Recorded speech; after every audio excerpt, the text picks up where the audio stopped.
Welcome back, Lelanders, to a new episode, Clone Evolution.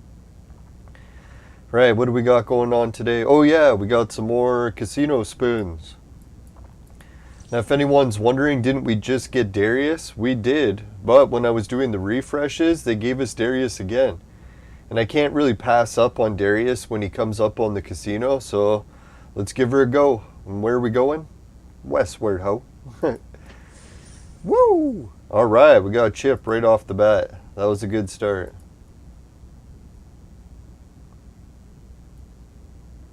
Oh yeah, I was supposed to keep refreshing this one, I forgot. So we definitely don't need another Darius. Let's refresh that.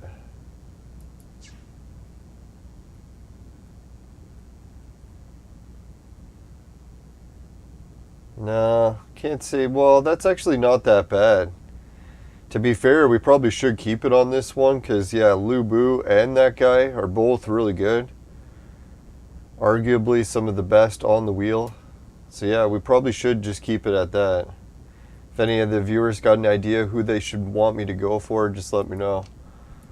I mean in the game, not with the ladies.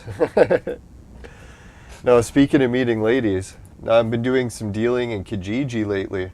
I figured I got to go on an adventure to get my feet wet in order to make sure that I have the guts to plan a trip. Not that I'm too paranoid to even leave the house. So this Saturday, I'm going on an adventure to Toronto on public transit. So we'll see how it goes. If anyone's wondering how my province's rules are, we still have to wear all the masks and that stuff, which I would anyway, just to play it safe. But for most of the trip, I'll take the mask off and we'll do some vlogging. So a lot of people have been bugging me to make another, well not bugging me, asking me to make another travel video because they loved it because they're on the trains in my province and they want to see what everything looks like before they go. So my travel adventure is going to include leaving my city, going to Toronto by bus, sadly because the trains don't run on the weekends. We'll get into more of that. Basically my province is in a bidding war with Bill Gates, because he takes all of our transit away. So yeah, he took all of our transit away on the weekends, so we can't use our trains. But our track, we can't use the track. We got our own trains, we just can't use it. Hey, Fatty Kuka, how's it going, man? Yeah, so I'm gonna travel from my city on the bus all the way to a place called Square One, which is one of the biggest mall shopping districts in Toronto. And it's very futuristic. So if anyone wants to see a futuristic mall, make sure you tune in to that one.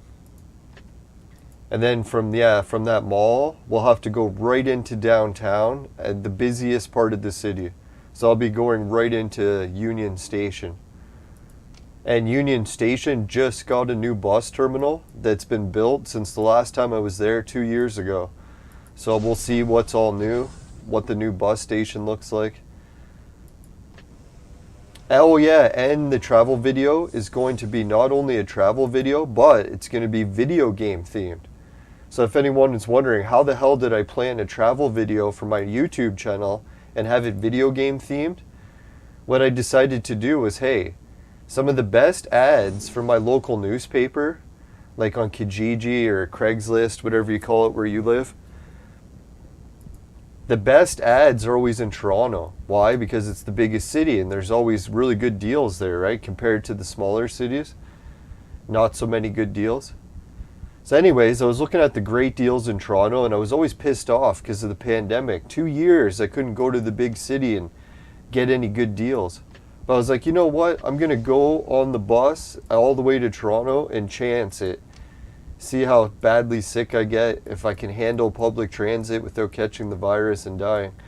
So it's kind of a dangerous experiment, but I think you can't wait forever, right? And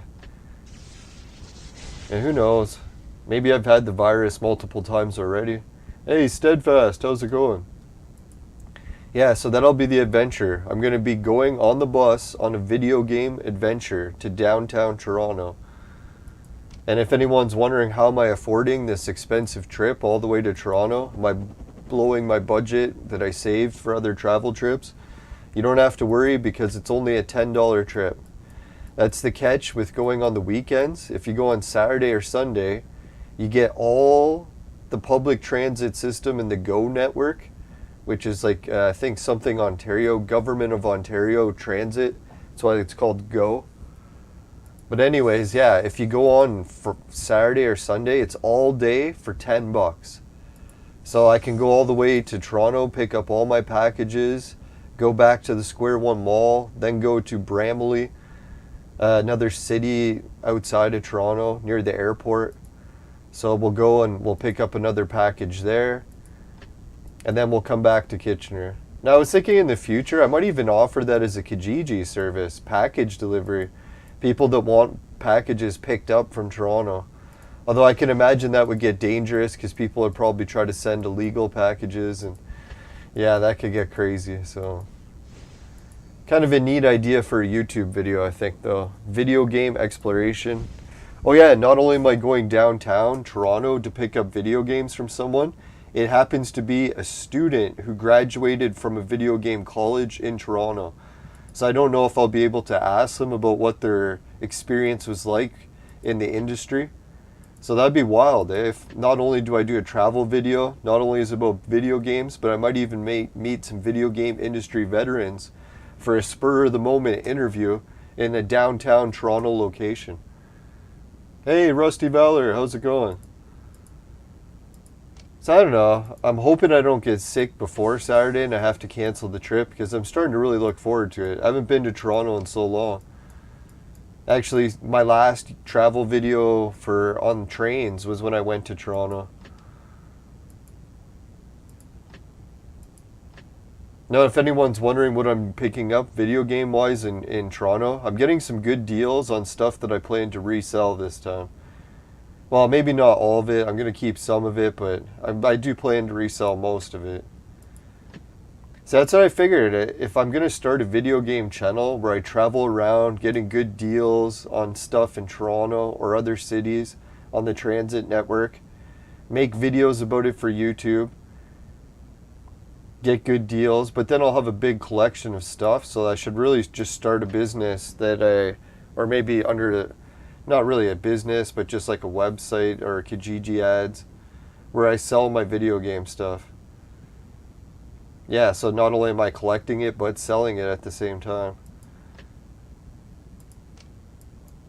And we'll try to give some away to the viewers too. I'm thinking, man, my collection for Intellivision games is getting so big that if anyone else is into Intellivision or 360 games, just ask me in the chat. I should be able to give some of those away soon.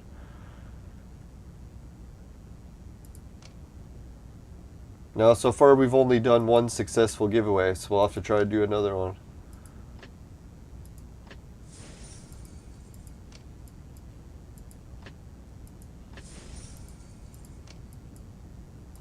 Alright, Supply Depot, fresh. Alright, let's do a refresh. Man, that was a lot of shit on that one. Oh yeah, and if anyone didn't hear the big Amico news, it was the craziest video game news I've heard in a long time. If anyone didn't check the title out for my last Amico video that I made a few days ago, did anyone see what it was? The Amico or Intellivision unboxing episode. So I did an unboxing, and then I was like, surprise, it's only the Intellivision 2 and not the Amico. But I was like hyping it up. I'm like, wouldn't it be great to unbox the Amico? And then what happens? A couple days later, fucking Intellivision, they released an unboxing Amico video. I was like, wow, that was so weird. Funny timing. Hey, yeah, everyone's here this morning. Yeah, thanks everyone for tuning in so early. What time is it? 9:30. I'm going out to assess the damage because we didn't have freezing rain, luckily. It only froze a little bit. But I'm going to go out and see my greenhouse because I got some potato plants growing in there. I want to see if they died overnight or if they survived the near frost.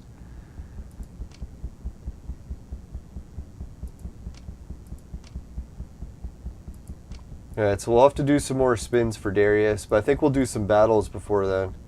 Oh yeah, and we have to set up the tavern. Shit, shit, shit. Holy shit, all shit. Shitty shit, shit.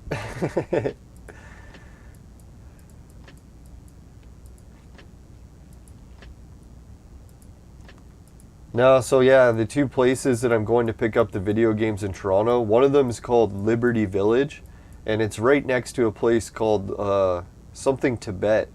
I think Little Tibet or something. So I was like, wow, man, that'd be sick if I had time to visit Tibet in Toronto. But if anyone doesn't know, each part of Toronto's downtown is set up into different, like, not really segregation because it's optional, but yeah, there's different nationalities, or I guess whatever you call it, regions of the city. So you have like Little Portugal, Tibet, Greek Town, stuff like that. So yeah, I'll be going into Toronto's region called Liberty Village, I think it is. So I'll have to go to the biggest downtown bus station and then take Front Street till I get to, what is it, Spadina. And I'll have to be walking west. Then I'll walk north on Spadina until I get to King Street. And then I'll turn left, or I guess that's west, on King. And then I'll take that all the way to Liberty Village, which will be a good half-hour walk. So we'll get to see what it's like in downtown Toronto. I'm going to bring my VR camera, and hopefully we'll get to do not only a regular video, but we'll do a VR video also. Because I want to just test to see how a VR video turns out. I figure in downtown Toronto is not a bad place for one. I might be able to get enough viewers, or people just haven't been to the city yet and they're trying to see what it looks like since the pandemic. Because I'm interested. I haven't been back since the pandemic either, so it'd be wild to see what it actually looks like. Now, usually that's the last time I got sick, actually, was on my trip to Toronto in 2020, so I'm a little bit nervous to go back and get sick again, but hopefully it'll be okay.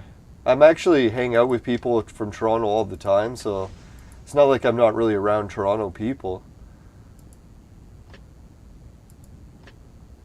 No, my brother lives in Toronto, and yeah, his boyfriend too, so I know a lot of people in Toronto, family and friends. Alright, let's go to this one. Yeah, that's too many 3 stars. I think I actually would have a chance at beating this. Think I should try it? That level 3 Alice, that's the only one that worries me. Yeah, let's just go with this. We're getting our asses wiped anyways. Let's take the points we can get. Alright, let's check. What happens if we fought it? We could get 150. That would push us up to 309. Fuck, man. Should we go for it? At this point, we're so badly losing. Let's just try one. See how badly we get our asses wiped or kicked.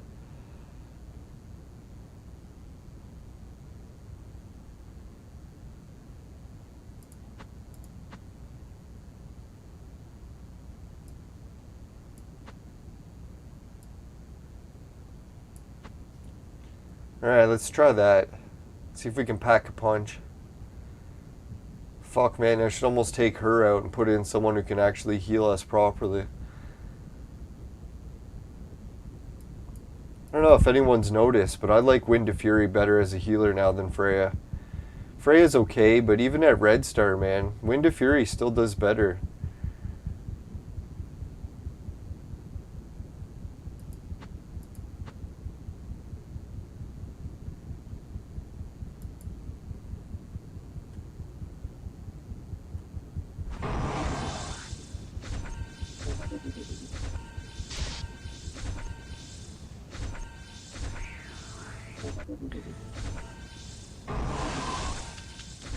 Holy shit. Yeah, who is it? Warzard the Board Time Lord. Hey, Mohammed, he tuned in too. How's it going, everyone? No, Warzard saying YouTube's going glitchy. I know, I was just watching the videos from Klaus Schwab, how he's promising that he'll help orchestrate, well, he didn't say he'll help orchestrate it, but he knows all about some giant cyber attack that's coming that'll make us regret not giving him all the power to control the internet. So I thought that was quite interesting. So I'm definitely just waiting on the news to see that one day. The next big cyber attack. He said it's going to be worse than the fucking virus. So I'm like, oh yeah. How do you know this, Klaus? Fucking prick. It's almost like if someone came to you and be like, you know what? I think your house is like going to burn down. It's like, you should really buy fire insurance. And be like, you know what? It's like, you should really stop threatening that my house is going to get burned down. Like, what the fuck is your problem?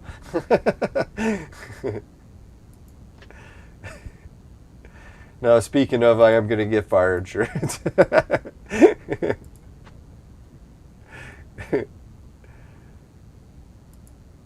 No, that's what I was thinking. I really got to go up north, fix my shed this year, or garage, and then get fire insurance.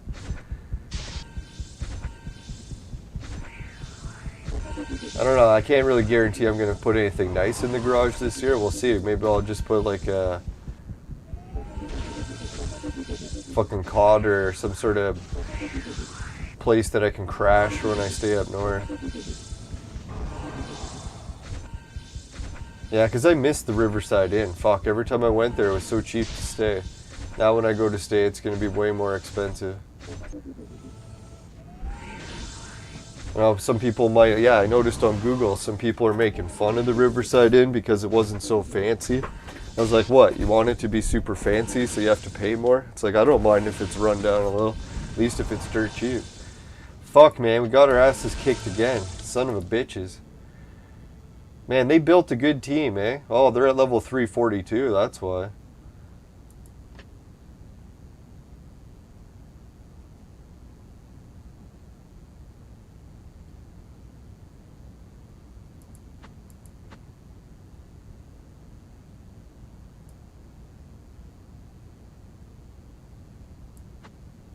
Let's see if we can actually win. Oh, fuck, I forgot to put in Freya.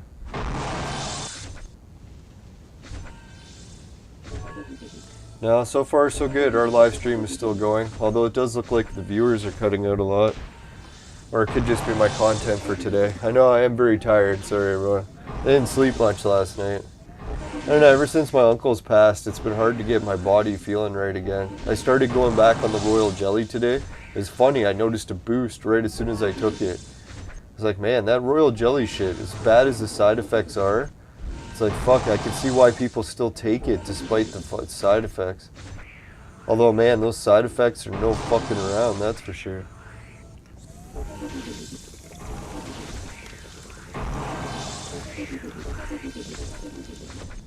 No, it's funny, because I'm always so worried about side effects from this. Meanwhile, I'm taking royal jelly and fucking causing horrible side effects I almost die from.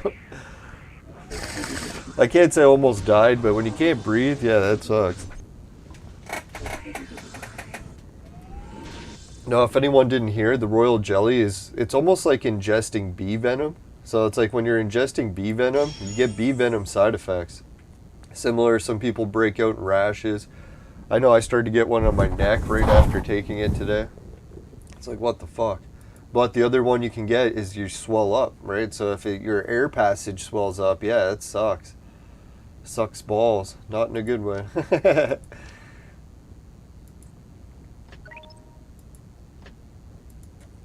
But luckily my air passage only swelled up a little, so I was like, yeah, I could notice it was harder to breathe, but at least it wasn't like severe or anything.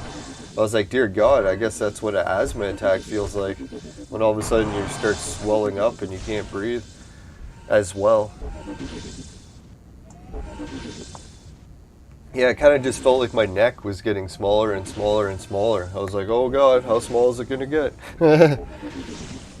I was like, phew. And then after like maybe an hour, it went back to normal. So I was like, oh man, that whole hour was pretty sketch. It was like, oh fuck. Yeah, and then I waited like a week to try more royal jelly, and yeah, my body definitely noticed a decline when I stopped taking it. So I was like, fuck, despite all those side effects, man, I was noticing a huge improvement from taking it. I was thinking even my blood pressure started to stabilize better. I noticed that. It said it had the, what is it, decoagulation effect or whatever in royal jelly. That's why you have to be careful not to take it on blood thinners.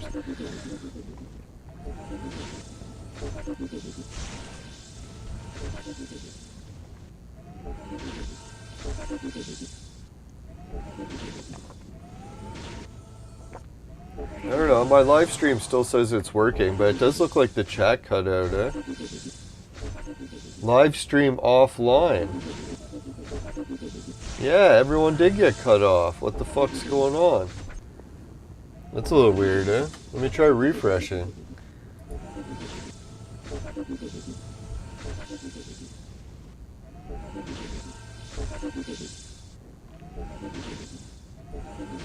Still says offline, but live.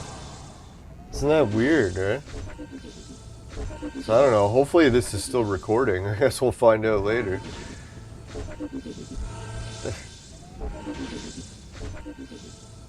Yeah, I'll try getting a hold of everyone. Yeah, we did.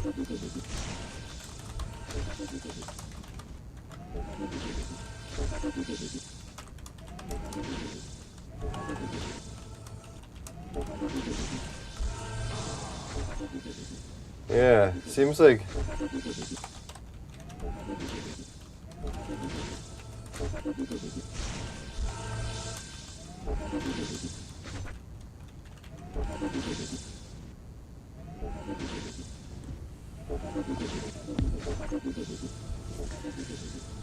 Alright, so I guess there's one way I can check out what's happening with the stream. I can just go to my live stream channel and see what the fuck.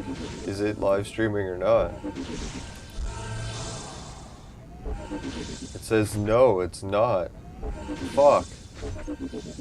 The only thing I was thinking, maybe I set it to live stream to the wrong channel, but it was live streaming last time, so what the fuck?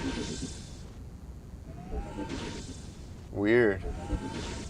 I don't know, other channels are live streaming, so I don't get what's the big problem.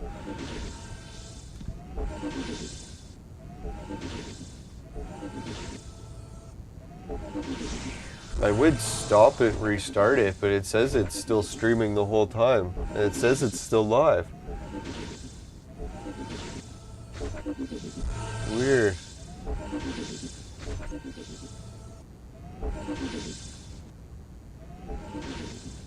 Yeah, I don't know. The idea that I got for that video where I travel on bus trips and travel around Ontario and pick up good deals on video games and collectibles and then resell them and make that into a YouTube channel. I was thinking because Pat and Ian, you know their show? Pat does episodes like that where he goes to flea markets. And I noticed his flea market videos are really poor quality, so I was like, you know what? If Pat did so well with like really poor quality flea market videos, why don't I just spruce it up a little bit, and instead of just going to the same old flea market over and over again, I go out to the wild and like meet people all over the city. Heck, all over the province. Yeah, I was looking at the transit grid that I can go and pick stuff up for 10 bucks. Fuck, man, I can go everywhere from Niagara Falls, Toronto, Hamilton, London. It's like, dear God, man, the locations. It's actually quite impressive. So I don't know, I was thinking, yeah, I gotta get back into the mode where I'm not fearing public transit. If I'm gonna book a flight all the way to Mexico, I better fucking be at least not scared to go on the bus. So yeah, we'll see how it works. Could be a rocky road the next few weeks.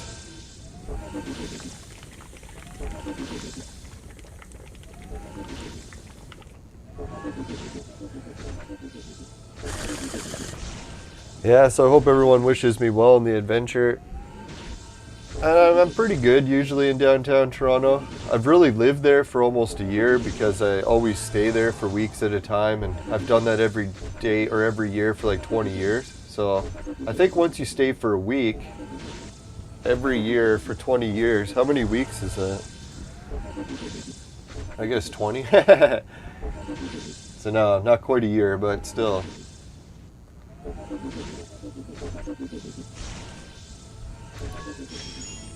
Now, I'm still learning a lot about downtown. There's some parts I haven't been to yet, and I haven't been to Liberty Village, so this will literally be an adventure not only for the viewers, but for me as well. I've never been there.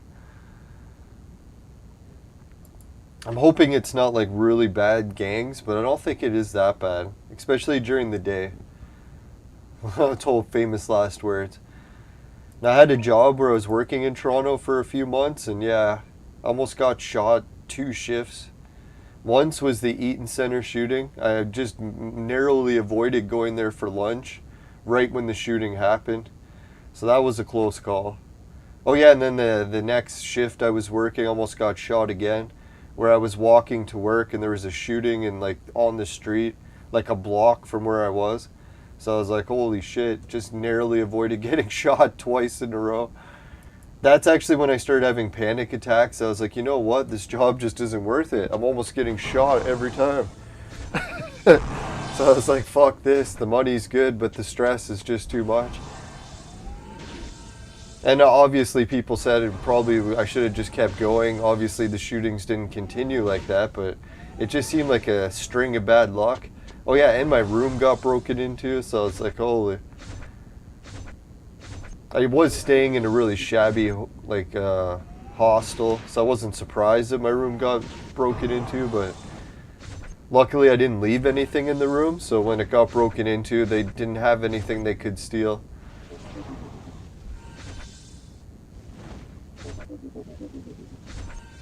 That's I realized in a lot of hotel situations, I always heard stories about rooms getting robbed in Toronto, so usually I don't even really leave anything in the room, and if I do, I hide it really good. So if anyone did come in, the room would look empty.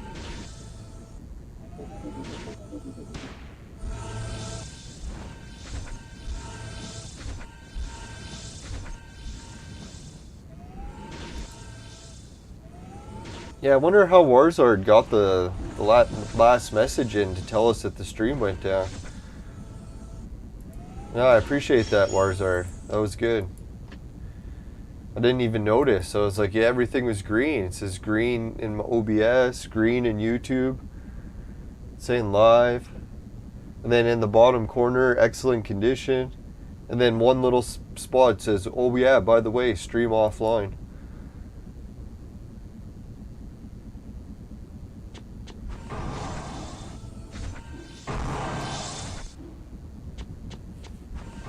Now, if anyone's wondering what video game stuff I'm going to specialize in, I'm probably going to be an Intellivision specialist. As everyone can tell, I'm a really big Intellivision fan.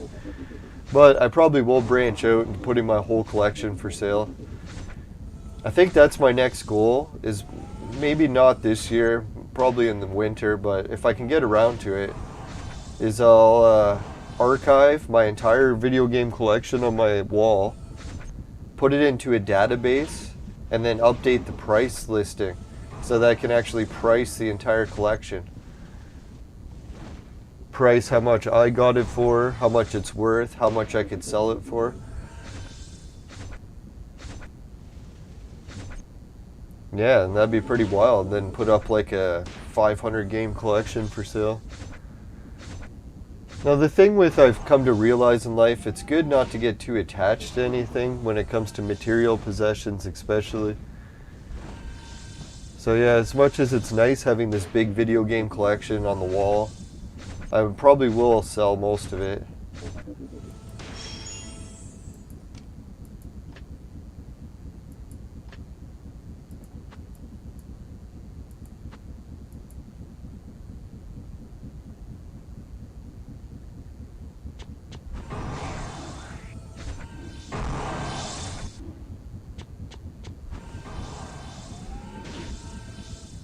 I don't know. If I have to pick between Sea King and Captain Decker, who do you think is going to do more damage?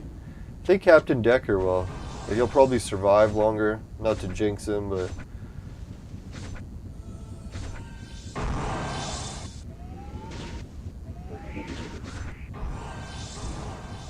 Fuck, man. Freya just dies in one hit. What a bitch. So Genie is essentially useless if everyone's just dying in one hit.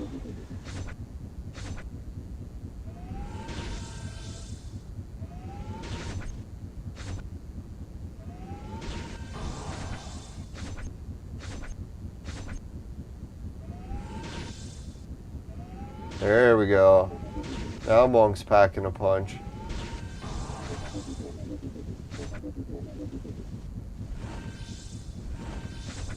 See, this is better. With Captain Deccan in there, they can't just wipe Sea King out one hit.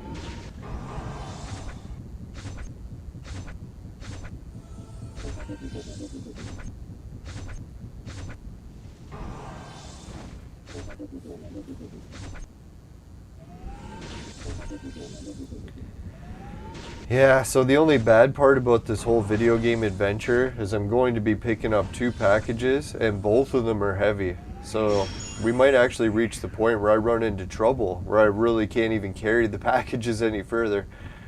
So I'm going to try leaving early in the morning and leaving us some extra time. So just in case I have to stop for long breaks, who knows, I'll bring a few joints. Maybe we'll stop and do a session somewhere along the way, so people can see where you can legally smoke weed in Ontario, my province.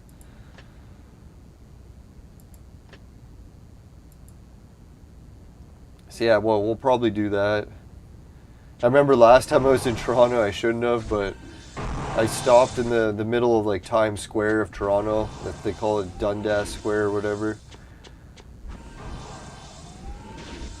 So anyways, I went there and I lit up a joint and someone saw me. So they came running over and they're like, "Hey man, can I get a cigarette off you?" I'm like, "No, sorry man, I don't smoke. This isn't a cigarette, it's a joint." And then I kind of laughed. I'm like, "But you can have a joint if you want one." And then he's like, "You know what?" He's like, "Yeah, I'd love a joint." And I'm like, "Oh shit, I probably shouldn't have offered a stranger a joint," but I felt bad for like joking that I would offer him a joint and then not give him one. So I'm like, all right, I guess I'll give him a joint. It was just a huge pack of joints I had that they're all my homegrown, so it's basically free weed anyways. And he was so shocked. He's like, "What? You're really gonna give me a joint?" And I was like, "Well, you're obviously old enough." He was like, "Has lots of gray hair." That's the thing though, I didn't know his medical history, so really you shouldn't be just giving joints to random people, but no, he at least said he was going to save it for when he got home, so he seemed at least responsible enough for that. He wasn't like me, just smoking it in Times Square.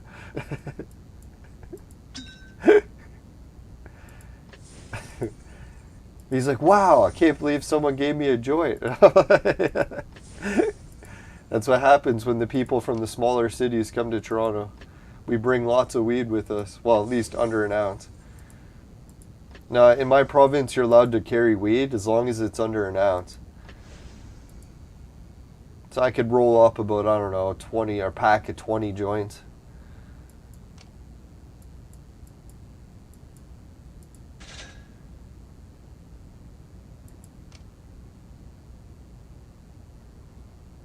Wow, it still says offline. What the fuck, right? I don't know, this is still recording and it's at half an hour now, so I guess we'll just let it keep running, but it's kind of annoying to do a live stream and none of the viewers can tune in because the show for some reason will not go live. Odd.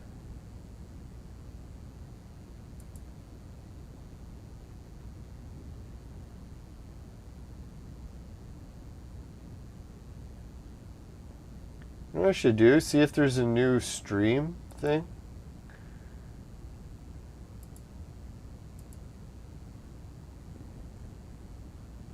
Alright, I'll put it in Discord and we'll see if this link works. Oh, I know, I could test if it works too. I can just put the link in and go to it. What the fuck? It says offline. It does, it really does. It says my stream is offline.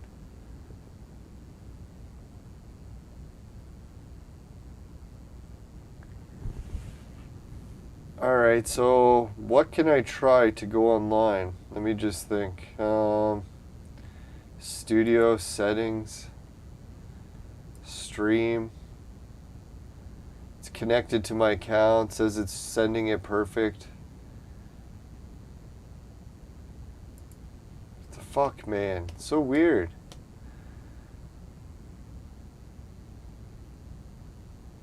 Alright, so fuck, man, I guess, yeah, we'll shut the stream down early for today. It sucks. I wanted to do a stream. I don't know why it's not working. I've never encountered this problem before, where it literally says that I'm online streaming, it's live, everything's perfect connection, but for some reason it's just saying disconnected on YouTube. Unless my account got banned or something. That's the only thing I can think of. Well, it looks like we're still good. Yeah, isn't that weird? If anyone checks my archive, the last video 4 days ago was literally called Intellivision Console Unboxing. Keeping the Amico spirit alive. Or keeping the faith. So yeah, I guess, yeah, we'll shut this down. We'll try to do another Amico stream today. Maybe that's a sign.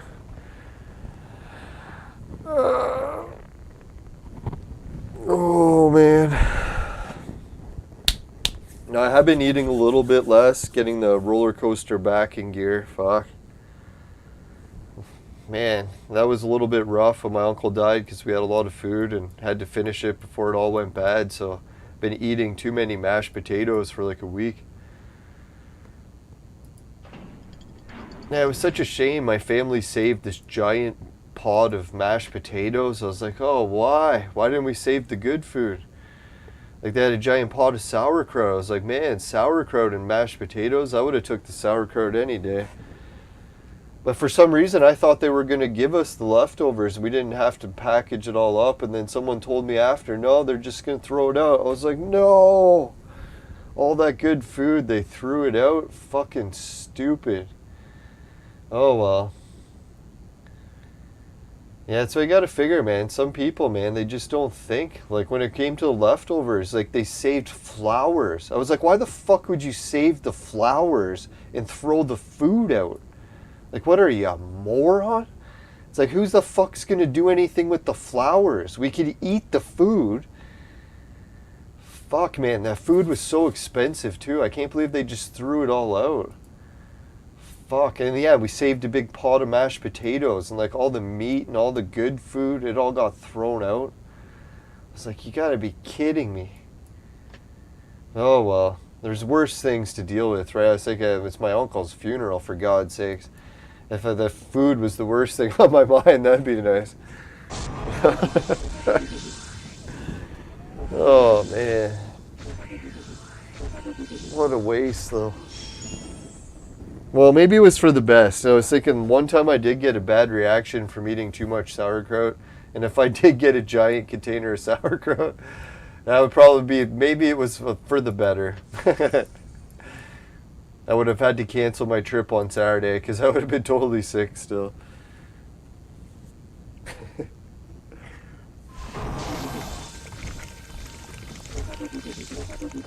Yeah, it makes me wonder if Tommy watched my Intellivision unboxing video, because he does watch all the Intellivision videos. Or at least most of them.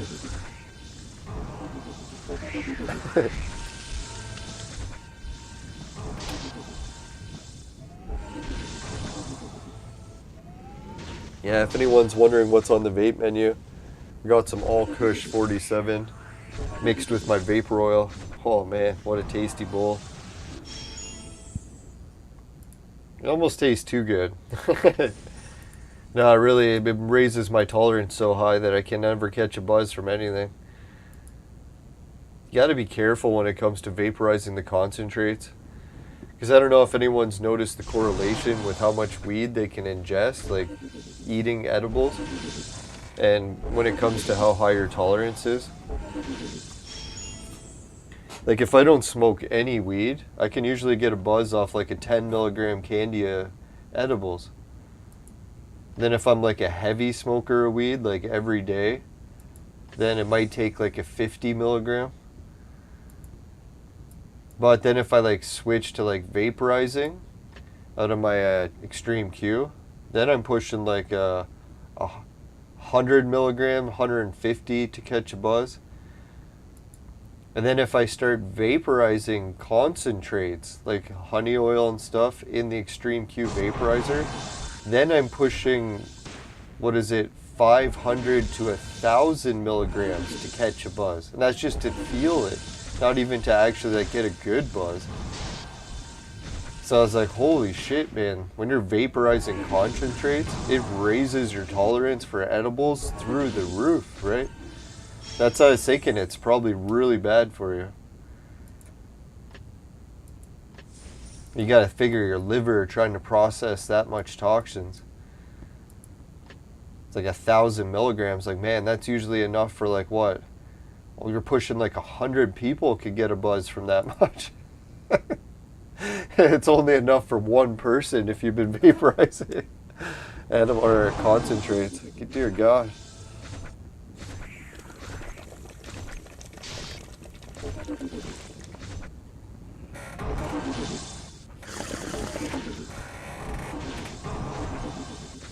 Yeah, I think the worst is one time I went to a party and I was doing a lot of vaporizing concentrates before I went. And then I was like, oh, I'm going to do some edibles to catch a buzz. I ate, what is it, 1,500 milligrams and I didn't feel it. I was like, oh my God, how am I not feeling this? Like, usually that's enough that the room should be spinning for a week.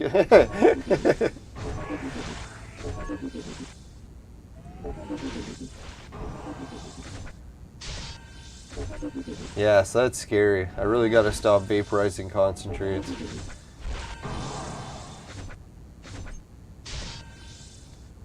No, it just tastes so good, man. It's like, oh, it's so pure.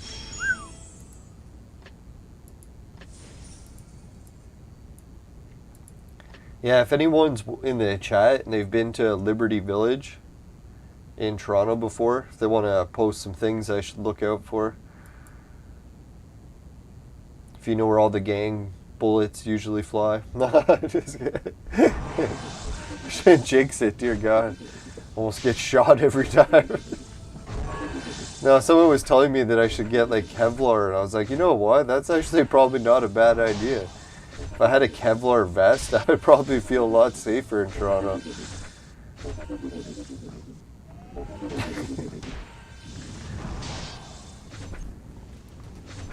No, they were telling me to get it for Mexico. I'm like, Mexico? I don't know. Toronto's pretty... Yeah, I don't know how many times people almost get shot there, but I can almost get shot twice in a row in Toronto. No, I've seen Brazil, so there's no fucking around. Yeah, like, gangs in Brazil, definitely worse than Toronto. Like, I know, like, we complain about bullet holes in Toronto, but at least there's not bullet holes in every fucking wall. Dear God. At least it's just, well, maybe Brazil's like that too, where there's not bullet holes everywhere, but just some of the spots that I've seen. Hey, Con, we're back. Oh no, it says the stream's still offline. I don't know how you got the chat through. Yeah, sorry the show's offline.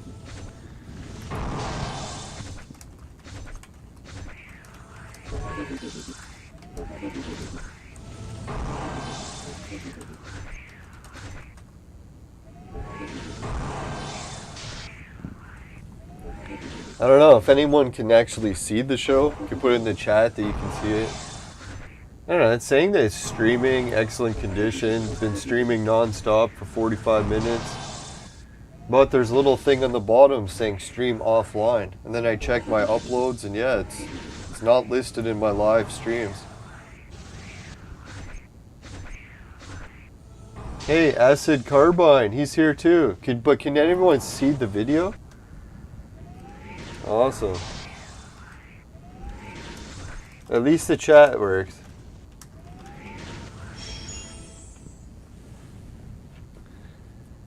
Yeah, that's weird. I've never had that happen where it says that it's streaming, it's online, everything's good, good connection, but it's just not live.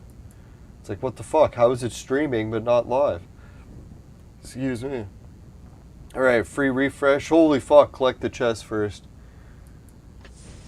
Oh, the show is streaming too. What the fuck? Alright, so it is working now. That's good news. No, I was going to shut it down because I thought it was over. Alright, free refresh. No, someone pointed it out that it's not streaming properly. It actually says offline in the corner. But everything else says it's green. So I was like, what the fuck? Is it streaming or isn't it? Oh well. I swear it's the weed. It has nothing to do with me. No, if I had to guess, I fucked up the settings somewhere. I probably changed like, what do they call it, the stream key or something. Probably fucked that up. Yeah, so if anyone heard the good news from Intellivision, apparently they got some consoles that are already boxed and ready to go. But some people pointed out that they didn't really have it unboxed because it wasn't packaged properly.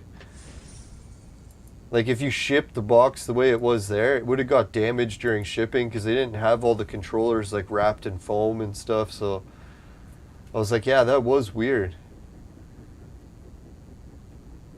So I guess it was kind of like a fake unboxing, but at least it was an unboxing. It gives you some faith that, yeah, they're close to launching that puppy. Let's hope. Not that it was all a scam. I know so many people keep thinking that it was the biggest video game scam of the century, but I'm hoping it's not a scam. It does, like, to be fair to Darius, like, it does feel like a scam. If I didn't like the project so much, I'd be calling it a scam too. I am very biased towards it. I want it to succeed. I fucking love Intellivision. Man, when we go to Toronto and meet some Intellivision collectors, can you imagine we're going all the way to the biggest city, well, one of the biggest cities in the world, to meet some of the most prolific Intellivision collectors? Live interviews downtown on the streets. Should be wild. I don't know. The only thing I could think of is I haven't asked for permission to air the interview yet. So we'll go down, we'll do the exchange, record the whole interview, and if they say, oh, please don't air it, I'll be like, all right, guess I won't air it, but hopefully they'll be okay with it. And I was thinking of waiting till they're on camera to ask their permission, just so that, like, yeah, not to put them on the spot or anything, but at least that way I'll have it on film that, yeah, they did give permission to air it. And we won't be streaming live in Toronto, so I'll bring it all home and edit it. If they say no, don't worry, I won't air it. I'm not going to be a jackass like that. If people don't want stuff aired, all you have to do is ask, and I won't air it.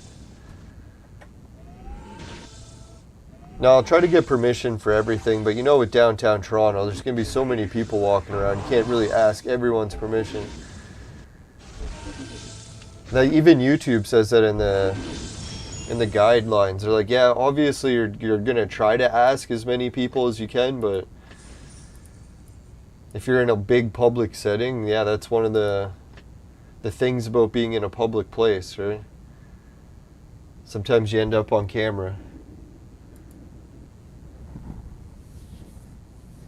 The weird part about a free country. Yeah, so I can't believe it. Intellivision launched that unboxing video just to show everyone what the hell I'm talking about. If you go here on my channel, you can see Intellivision console unboxing. And we'll go to the Intellivision Amico channel. Everyone's making fun of the unboxing. I wonder how many people are going to watch my unboxing video and then like, what the hell? How did you make it 4 days before they did theirs? Or even 3 days. Yeah, it was like 3 days apart. It'd be funny if they watched mine. They're like, hey, let's do an unboxing video. It took them 3 days to make it.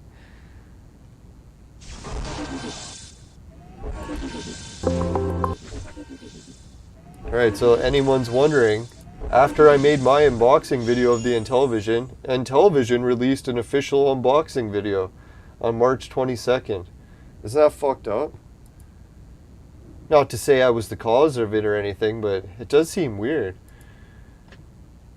If it was the next day, that would have been really weird. But I guess it would take a while to make a video, like 2 or 3 days. I know, by the quality of the video they made there, that would probably take me at least a week to make.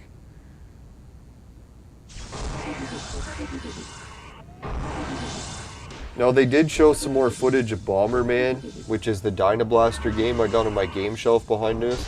So that's one of the games I'm really looking forward to. I'm glad they showed more footage of that. I know, as much as people are making fun of the Intellivision, if I wanted to buy the Amico, I would get the Bomberman Dynablaster, which I already have.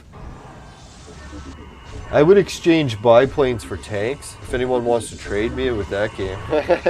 I'm not really into the biplanes game. Thinking Finnegan Fox, I would definitely trade that with someone if someone wants to trade.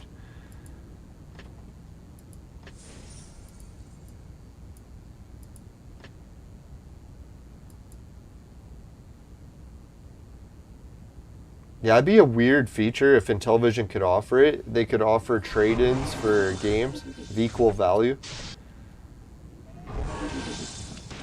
So if you had an unboxed game, you could exchange it for another game of the same value.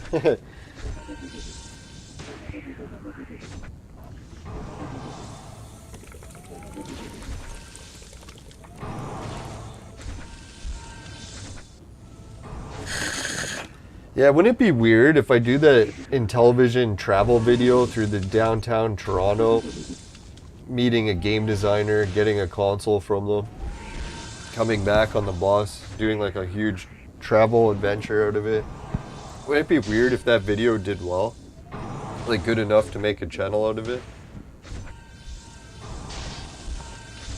Well, at least we'll maybe do a full playlist of it. For now, I'll just put in my travel vlog videos and video game playlist. Victory! Man, I'm kind of nervous for the bus ride because, yeah, it's going to be a lot of bus rides. Hopefully the buses aren't, like, super packed with people. Because I'll be on for, I think, 2 hours at least to start the morning. Then I'll be outside for an hour in downtown Toronto. And then after that, it'll be an hour, or no, another 2 hours of bus rides. And then another part of the video where I meet another guy that sells video games in part of Toronto, a dealer. So I'll meet a dealer. I think he's like an unofficial video game store, sort of like what I'm starting to consider trying out. Just putting up your whole video game collection for sale and seeing if people buy it from you.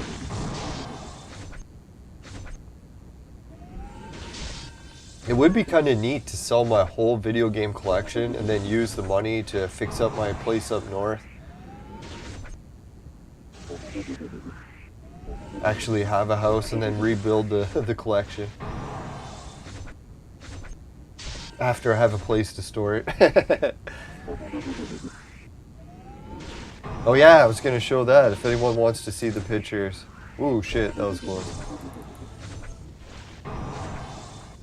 So here's the picture of the one collection of games I'm going to pick up. Oh wait. Well, we can let this continue. The battle's almost done. For a word there, I was worried we were going to die while I'm like talking and showing images. Ah, there it is, way over there. So many monitors. Right, so there's one of the collections I'm going to pick up.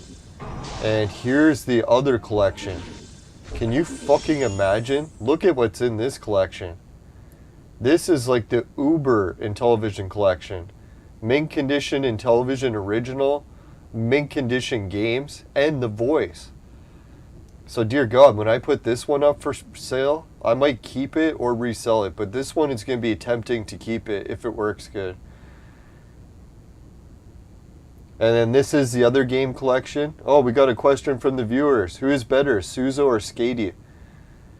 Alright, we're more qualified to answer that question now. But anyway, so I'm going to have to carry both of these back from Toronto. Can you imagine how heavy that's going to be? I'm pretty sure each one of these consoles is pushing 30 pounds. So can you imagine carrying all that shit? Oh, fuck, man. Hopefully we can manage. Alright, so yeah, let's answer the viewer's question. We just got our hands on a gold chest. Fucking A. Nothing better than getting your hands on a chest in the morning. Alright, so let's answer the viewer's question. The big question is, who's the better hero? Suzo or Skady? As you can see here, I got both. And it took almost 2 years to get both. But anyways, which is better? If I had to rate them, I like Suzo better, but 99% of people seem to like Skady better. And I'm thinking the reason people are liking Skady better than I do is I don't have her leveled up to Red Star yet. So at this level, she still sucks. Balls. And not in a good way. So yeah, she's only 5 stars. So that's why I'm thinking she sucks. But you never know. Like, once these attacks get better. Like, she's not freezing anyone for me right now. So that's why I was like, holy fuck, man. This sucks. She doesn't freeze anyone.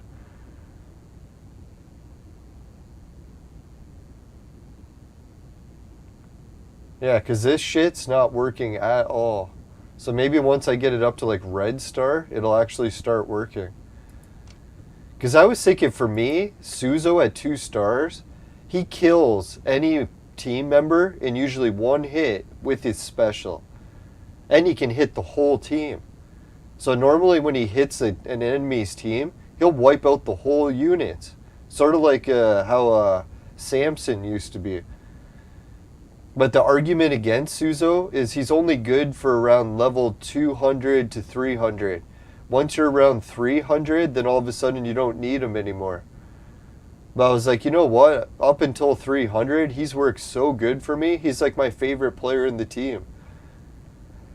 So it really depends what point your team is at. If your team is still a noob, then I would probably go with Suzo.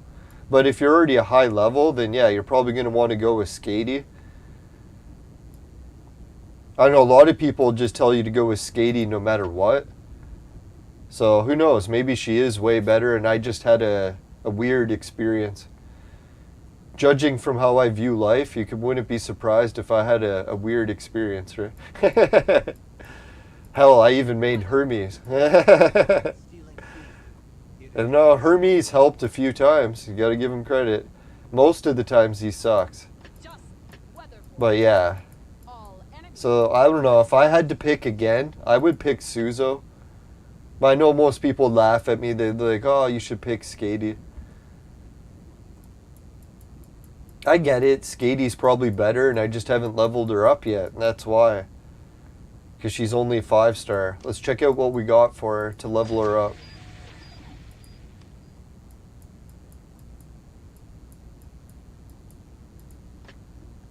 Yeah, we're at 200, so we need another, what is it, 94. We need 94 red or purple potions, and then we can get enough to make her up to 6 star at least. But that's not even 7 star yet, so yeah, we got a long way to go. Where are we going? Westward, ho. Yeah, we're getting close to the Almighty store, so maybe next time the Hunger Games comes back, we'll get enough to buy some shit. Which is kind of tempting. I could just buy the purple potions instead of the heroes, but that would almost be a waste, right? We really should just take the heroes. Purple potions are easier to get.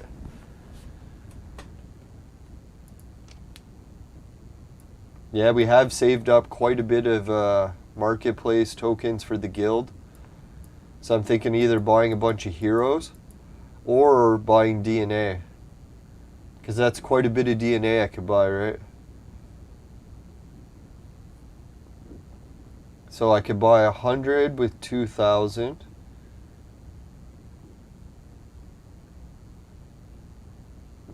I could buy 1,000 with 20,000. So I could buy 100,000 DNA if I had 200,000. So we got enough for 50,000 DNA. That's quite a bit, right? Wow. Now if anyone's wondering what I'm saving the DNA up for, my plan is to take out one of the fire heroes like Tengu and take him out of the list so that I can sub in someone who's Chaos or Ice, which I'm probably going to sub in Skady. So once Skady's subbed in, then I have to boost her DNA up to level 30. But that way we'll have like a 2-color team. We'll be left with just Chaos, Ice, oh yeah, 3-color team, and Green. because we'll ditch fire. So that way we don't have to keep leveling up fire every time. If anyone's wondering, my goal is to make a 2-color team. So we just have chaos, sun, and ice. So sadly, we're going to have to phase out Monk and Freya as well. But for now, we're just going to phase out Tengu. So that's going to be another big part of the changes to the team. We did it already recently with another hero that we swapped in. Who was it? Did we actually do it with someone? Maybe it was Genie?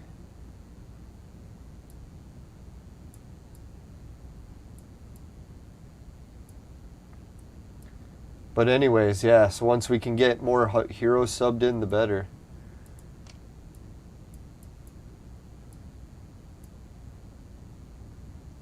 Holy. Khan says he only has 4 red clones, and he's going to get Genie as his 5th. Congratulations. Yeah, Genie is one of the ones that I wish I got sooner. Definitely helps the team out. Everyone keeps telling me to boost Genie up to red star, so yeah, that's probably who I'm going to do after we make Alice 3 stars. So that'll be the plan. Alice 3 stars, then Genie 1 star. I'm almost tempted, yeah. What is the ability? Let's check. What is Captain Decker's next ability? Is he worth boosting up to red star? When under attack and suffered more than 0 damage, recover HP. Oh, you can render them exhausted. I don't know what exhausted means. Does anyone know exhausted? Does that make them dizzy? Or no, it weakens their magic? Hey, George, how's it going? Welcome to the show. Did it say we went live now? Excellent condition. Yeah, everything's back to live. Sweet. Thanks, everyone. No, we had so many viewers tune in, then the show somewhat crashed.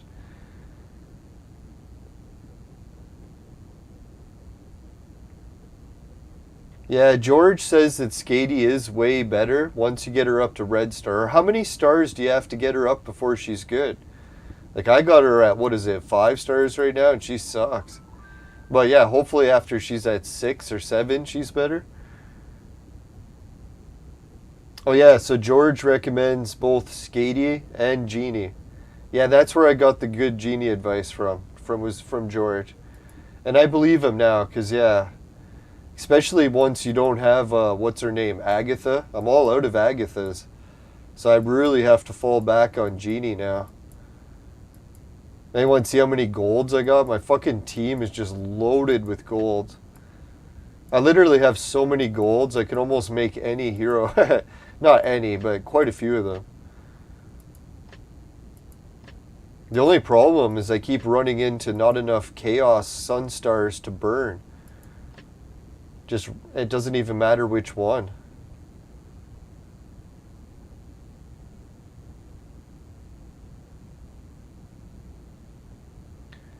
George says don't bother boosting Genie's DNA all the way to 40 because he ends up going into Thanos.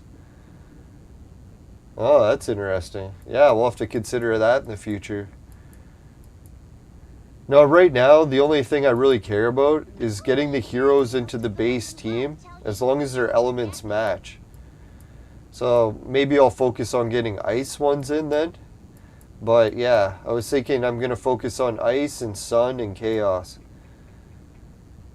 So yeah, I'll keep Alice in, keep Genie, move in Captain Decker, move in other ice people, Skady and Freya. Or not Freya, what's her name? Nemesis. I always forget Nemesis' name. I don't even know if I've ever said it. I don't know, for me, I could never get over how powerful Suzo's attacks are. And I don't even think I have him optimized for attacks yet. If I like really optimized him for attacking, he's probably even better. Especially if I got him up to 3rd star attack. I think he really starts laying a beating then.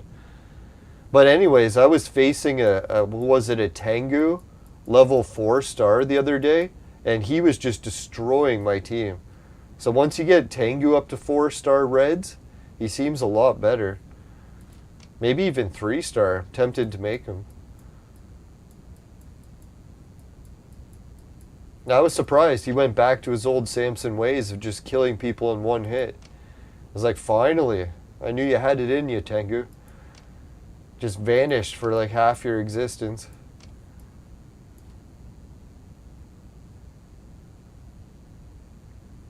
Oh, Skady's like all the other Reds. George says you have to get her up to 7 stars in order for her to be any real value.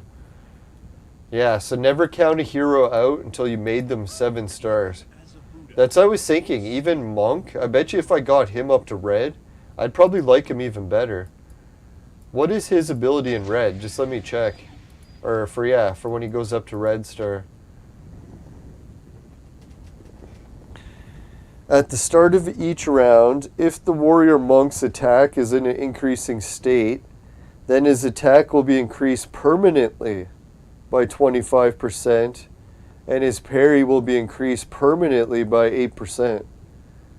So I don't know how that's any different from what he already has at 7 stars.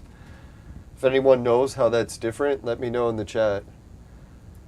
Because I'm pretty sure he already increases permanently, doesn't he? Like, I noticed it goes up and up and up. I never noticed it getting weaker yet. That's what she said. Sorry, I didn't even notice that one. I was like, wait a minute.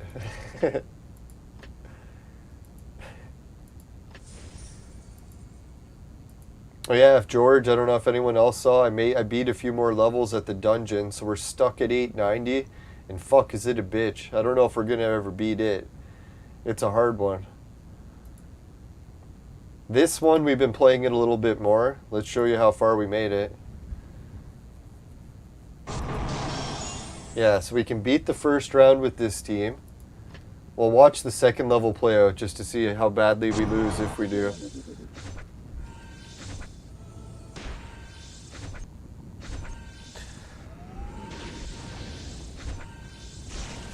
Oh, Skady. Sorry, I'm stretching. Skady, it was 7 stars. George says she offers an ice shield. Oh, so that's when we start to notice why she's so good. Finally, I was thinking that. I was like, man, how long do we gotta wait till she's good? Come on, healers. Are my healers gonna go, or what's their plan? Fuck. Stupid fucks, man. Why didn't they heal sooner? Sons of bitches.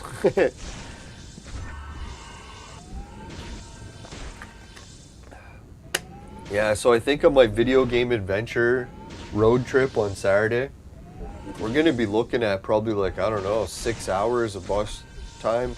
Maybe even 8 if we get stuck in traffic anywhere, so... This will be a good test, and yeah, everyone's worried that I'm going to wear a mask. Don't worry, I'll be wearing the mask. I know even part of Canada's transit is so strict that they make you wear those surgical masks or whatever, so I was like, fuck, man. I might have to bring one of those just in case if someone starts complaining that they want a better mask.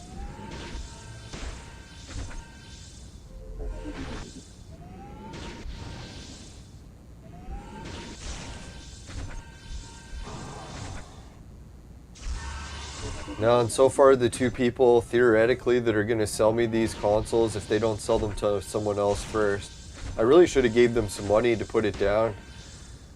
Be like, hey, mind if I send you just like a down payment? Hold it for me till Saturday. I would go sooner, but if I took public transit like between Monday and Friday, it's way faster. I can use the trains, but it costs me like 60 bucks. So I'm like, fuck, man. At that price, I could just ship it cheaper. But if I go on Saturday, it's 10 bucks all day transit, so... Yeah, I can literally ride transit for fucking 8 hours, 10 bucks. Fuck, theoretically, I could ride it for 12 hours or 24.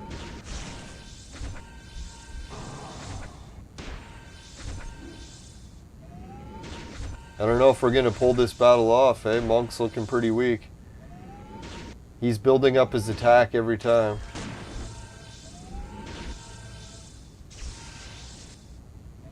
And he's hitting pretty strong now. But if he gets hit once, he's fucked. Not in a good way. I think we're benefiting from Freya's or Alice's shield. I could be wrong.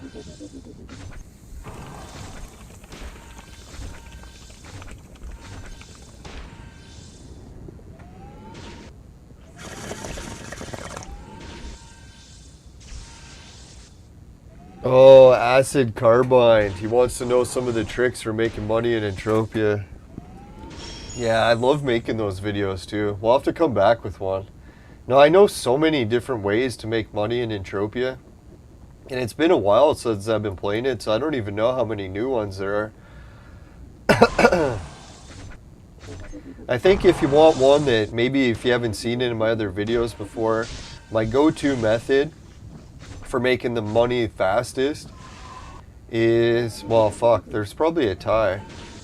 There's the oil rig on Cali. If you go to, fuck, the Russians used to hold it down. They left not only because of the ban on Russian players, but even before that. So there's actually a chance of getting oil at the Calypso oil rig. Sometimes I make like, I don't know, like 10 ped a day and just oil there. But that's if you're super lucky and you pick it up. In most cases, when you try to pick it up, someone else gets it and you get nothing. So you spent your whole day there and got jack shit. But yeah, sometimes I'll get lucky. I'll get like 10 peds worth of oil just picking it up at the rig. So that's Calypso. That's high risk. If you want a go-to method, you go to Rocktropia. Obviously, Rocktropia is loaded with free stuff. It was like the socialist paradise. Or not socialist, communist. Or I guess a little bit of both. But anyways, yeah, if you don't know Rocktropia, they've got the AI mission. So that's the only profitable hunting mission in the game. And then there's different ways you can complete it. Some of them are borderline, like I guess, like exploits, which I don't really consider them exploits. At least the ones that I've tried, because I figure like there's nothing wrong with it. If other players aren't getting ripped off, they don't care. If they're the ones hunting and drawing the AI and you get the kill, if they don't mind, why would the game mind? So anyways, yeah, so there's the AI mission. You can make like 20 ped a day doing that one if you're willing to spend your whole day doing it. It's really hard to complete it for free. It's doable, it just takes longer. Oh yeah, and then also on Rocktropia, they got, what is it, the beer kegs. It's like an oil rig for kegs of beer. That's very profitable. You can make almost 10 ped a day at that place. There's also 2 oil rigs on Rocktropia. One in the ice place and one at the gas station. So you can pick up oil like crazy on Rocktropia. You can pick up beer. Oh yeah, if you're ever picking rocks, like if you get into rock picking, if you go into hell and you pick rocks in hell, it's a pretty good rock picking there. You could almost make like 5-10 ped a day doing that. My biggest go-to method for making ped quick in Entropia was actually just Entropia partners. If anyone needs the referral link for that, just let me know, I can send it. Because God, man, you can make 20 ped a day at that place easy. And it's way faster than actually doing it in Entropia. The only problem with that is when you make all the Entropia money in Entropia partners, like the ped or Project Entropia bucks, you just got to be aware that it's going to take a while for you to get it out. Like you might want to save it up till you get 1,000 ped saved up. Because that way you get a bigger cash out. So that could take like a few months or however much time you put into it. You could do it faster, or maybe it could take all year if you're slow, but... Oh yeah, so that's in-game method. More in-game methods would be... What's the other best in-game method? Let me think. Oh yeah, you could go to Arcadia, try to pick the oil there, but that's really sparse. And obviously there's sweating on every planet. And the sweating on Rocktropia is also the fastest. I can collect sweat so fast on Rocktropia, I can almost get 10k sweat a day. So I'm like, 10k sweat, like that's fucking shitloads if you're able to sell it. Selling it's the hard part. So yeah, if you can get 10k sweat a day, but that's obviously going to take all day to sweat that much. So it really depends how much time you got to put in Entropia.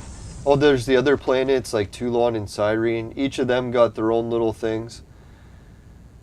What is it? Cyrene's got the maze where you can run around underground and pick up shit in a maze. Yeah, so you get that shit for free and you can sweat there. Oh, and there's the crafting missions on Cyrene that are actually profitable. There's a few there. There's the profitable crafting run on Monria. There's... Which did I all cover? Oh yeah, and then there's that weird oil rig on Tulan. Tulan's got an oil rig that shoots out some new oil that's not like any other oil that we picked up before. I think the markup used to be really good on it. I don't know if it still is. So yeah, if you can pick up the oil on that rig, you'll be in the money. I think you can even pick up 20 ped there a day, but they might have changed that. I figured there was no way that was going to last because I was like, shit, man, that rig was paying out so good. I couldn't believe there wasn't 100 people lined up. Yeah, so I'm loaded with lots of free tricks or ways to profit in Entropia. If I had to rank the top best ones, obviously playing at Rocktropia, it's the go-to method to get tons of free shit. And the Entropia partners. Let me get the link for Entropia partners in case anyone doesn't already have it. I haven't gave the link in the chat for a while. See if it even allows me to share it. Entropia partners, some people argue about it. They're like, oh, you can make money better cashing out on different ones because there's other places that do it. But the thing I argue with it is Entropia partners is officially linked to Entropia. Like they're even part of the load screens and stuff. So you get less worried that your account will get banned by using it. And the other thing that's nice about it is... Let's see, close. The other nice thing about Entropia partners is it's like they got the most offers, I think. Like if you went anywhere and tried to find ways to make money in Entropia, they have the most in one spot. Arguably, you could go to other spots and get better payouts, but it'll be risky whether or not you get your account banned. Yeah, I'll do a video like that just on Entropia soon. Yeah, so there's the Entropia partners. Maybe someone can click it and see if it works or not. Yeah, Entropia partners is crazy. I'll just show it briefly. They got like fucking raffles, video offers, radio. You can play Slago, which I actually did the tutorial videos for, or at least one of them. There's shitloads of ways. Oh yeah, and if you're into doing surveys, fuck man, some of the surveys, I made like 20 Project Entropia dollars in 5 minutes. I was like, holy fuck, these are paying out good. I think my record was like 40 Project Entropia dollars for like a 10-minute survey. And it was a survey about what kinds of weed I like to buy from the government. I was like, holy fuck, man, this survey is like wild. I'm like, I can't believe I just got paid for that. There was even surveys like what video games you like to play.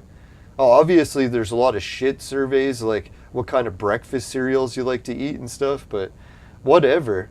And just try not to lie on the surveys because if you do, they can ban you and then you're fucked, right? So yeah, just try to make sure you're honest in all the surveys. Oh yeah, and they have different spins with the wheels that you can do. If you want free spins, just sign up and they'll give you one free spin usually every day in your email. So I try to use that. Yeah, and you can win money with that. You can see I'm up to 200 in Project Entropia dollars right now. And I could withdraw it all, but I usually just save it up to 1,000 and then withdraw. Oh yeah, and they even buy sweat for 1.5. So if you want to sell sweat to someone, Entropia partners, they can help you out. But you got to get sweat tokens. And right now I only have 1 sweat token, so they're pretty hard to get those. Yeah, let's go back to Clone Evolution though. So if anyone's into trying Entropia and they don't have a lot of money, there's a lot of free ways to play it I just mentioned there. I wish Clone Evolution had that, more ways that you could actually get VIPs for free. Like the paid part of the games, some way to unlock it if you did it for free. And I think they did. They said if you submit ideas to the game and they use it, then they might give you one of the coupon codes or whatever. So anyone who's wondering in Clone Evolution, is there free ways to get coupon codes? That's one of the only ways I heard, is to offer game ideas to the game company, and if they use it, they'll give you a coupon code. That offer might have ended. I don't even know if it was... Yeah, I think it was an official offer. Yeah, I'm all about the free stuff. As much as I hate communism, man, still love the free stuff. I can't deny it. As long as you have to do some work to get it. So I guess technically it's not that free. Yeah, there's so many free ways to make money in Entropia. I laugh when people say they can't make money. I'm like, what? Fuck, man, just buy some Arcadia land deeds. Or moon deeds, or whatever deeds pay out or are cheap. Buy some deeds, next thing you know, you got all this money coming in, you didn't even fucking deposit. You can just have the deeds.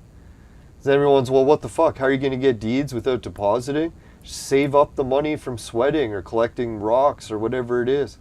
It doesn't take that long. Especially if you have like just infinite free time. You could sweat 10k sweat a day. Fuck, man, you'll start raking in some decent amount of money for deeds.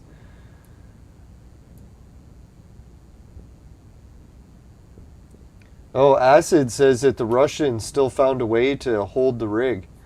Wow, that's what I was wondering. Someone was telling me that the Russians could still get into Entropia if they use some sort of VoIP or like IP masking. I don't know if that's true because I'm pretty sure you're risking getting your account banned. But who knows? Maybe they reneged on the decision to ban the Russians. I was thinking that was really crazy for Entropia, like MindArc, to ban the Russians, because that just sets a precedent that the Entropia economy is very unstable, that any war could all of a sudden make you lose your entire investment. So it's like some of the investors from other countries, like say if you're living in Iraq or something, and you're like, what happens if I'm playing Entropia and all of a sudden the US goes to the war with Iraq again? Does that mean that all of a sudden I'll lose all my Entropia funds? So I was like, yeah, as much as I get, they're trying to virtue signal and save Ukraine. Like half my family's from Ukraine, so I guess I kind of like the sentiment of it, but I think there's better ways to help the war end than banning people from shit. You know, it almost seems too childish, like you're throwing a tantrum, banning someone.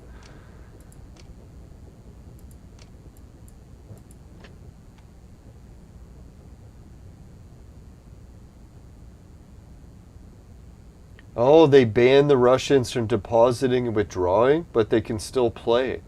Holy fuck, man, that would really piss me off, right? Well, that's so weird too, because if they just banned withdrawing, then all they would have to do is give the money to another player in Entropia that lives in a country that isn't banned from withdrawing. I know they're not technically allowed to do that, but they could be like, you know what, buddy? I'll sell you a bottle of sweat for like a million ped. And exchange the money that way.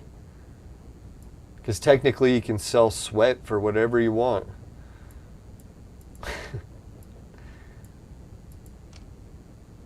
Yeah, so yeah, that wouldn't piss me off too bad. I guess if I was in Russian, I could still play.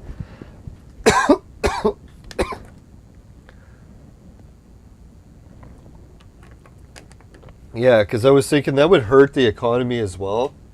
Just like banning players from the game, period. That'd be fucked.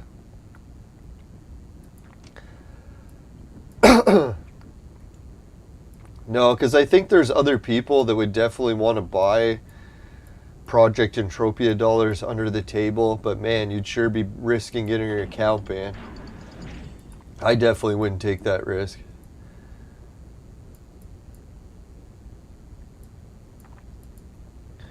Yeah, how long have we been recording? Shit, only an hour. Wonder why I'm losing my voice so quick. It's probably the royal jelly. I ate some just before recording. That shit packs a punch, man.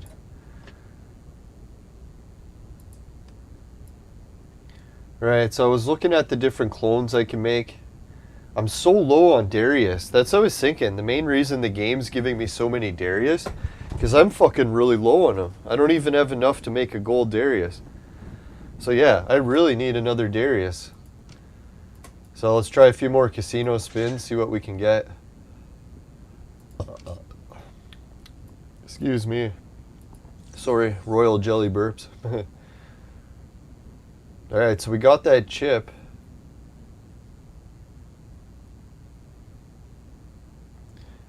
Yeah, thanks. Yeah, I'm glad everyone recovered from the virus. I know so many people that have recovered from it now. You know what's kind of fucked up? I'm actually reaching the point where I do know, like, arguably twice as many people that have died from this than the actual virus. It's fucked up, man. No, like, one guy I was working with, his sister, when she went and got and took this, she got the equilibrium problem. And if anyone doesn't know what that side effect's like, yeah, you can't stand or walk anymore. So yeah, it's like sisters in a fucking wheelchair. I was like, can you imagine that, man? It's like your sister's only in her 20s or whatever, healthy as can be. She goes and gets that, and all of a sudden she's fucking in a wheelchair now. Oh yeah, and the government's fighting it. They're trying to say it wasn't from the injection. And they're like, fuck, man, she wasn't in a wheelchair before. It's like she went and got the injection, all of a sudden lost her equilibrium right after. And it's like now she can't walk. It's like, man, that's fucked, eh? It's like, how many people have that happen? The government fights it. They're trying to say it didn't come from the injection. Fucking lying. Well, maybe they're right and it didn't, but who knows, right? Seems very suspicious. When someone's healthy in their 20s, goes get an experimental injection, then fucking, I just have to say I agree with the World Health Organization and the CDC. Everything they say is right. They're gods. We're not allowed to disagree. Oh man, it pisses me off to see that happen to people. Especially, yeah, that other guy, he knows his neighbor died. He's fighting the insurance company too. Went and got the injection, died the next week. They say it was unrelated, and he's like, well, he didn't have any health problems before. Fucking croaked the next week. Oh, we got Darius. What the fuck? How did they give us Darius so fast? I don't even want to get into the other people that I know that died from the injection, because a lot of it's so personal, people don't even want people talking about it. So it's like, fuck, man. How many people are really dying from this injection? It's crazy. But hopefully it's just unrelated, and it seems like that. And the World Health Organization, CDC, they're right. And the only reason we're not allowed to talk about it is because it's so good for us. Can you believe they gave us Darius first before this and this? That's fucking wild. Now, I shouldn't be saying all this shit too, because I'm going on a trip of like loaded public transit, so who knows? I could be regretting this very shortly. Alright, free refresh. What is my life but not a huge series of regrets? Just kidding. We'll keep the chain going. No, just...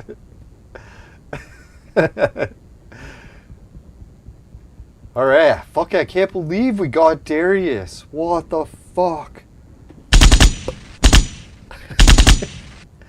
How did we pull that one off? If anyone had their fingers crossed, thank you. So now we actually do have enough Dariuses. Shit, should we get greedy and go for another? Wow. Yeah, let me check just for sure. How many Dariuses do we got? Now, I don't want to get greedy. I don't think today I'm going to do any more surfing or casino spins because, yeah, we fucking raked in the best hero already. No, we definitely don't have any Dariuses in the bank there. So these 3 Dariuses, that's all we got. So I could really use another Darius. So shit, let's refresh the casino a little bit. Or maybe not today. We'll do it later throughout the day. And then maybe tomorrow's episode. What day is it today? Yeah, thanks for the applause, everyone. Yeah, that was some crazy casino luck. Maybe that's a sign that, well, I better not have used up all my good luck before my road trip. It's like, oh, all my good luck's gone. Now we're going to navigate the gunfire in Toronto. Now, I shouldn't mock the shootings in Toronto, but they do average 1 shooting per night, so it's pretty fucking intense, right?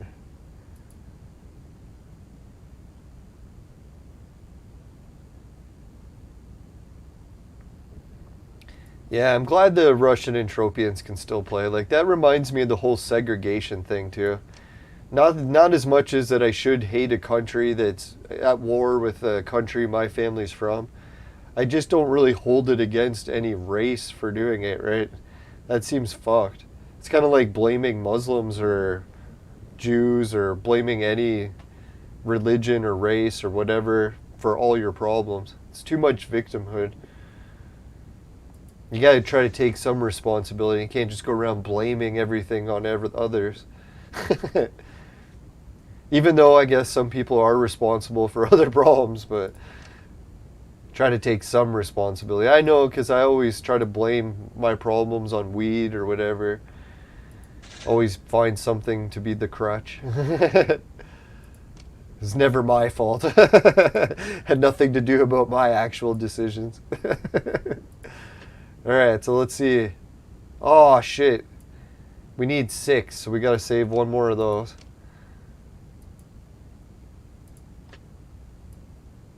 Yes, we can buy 1 more of these.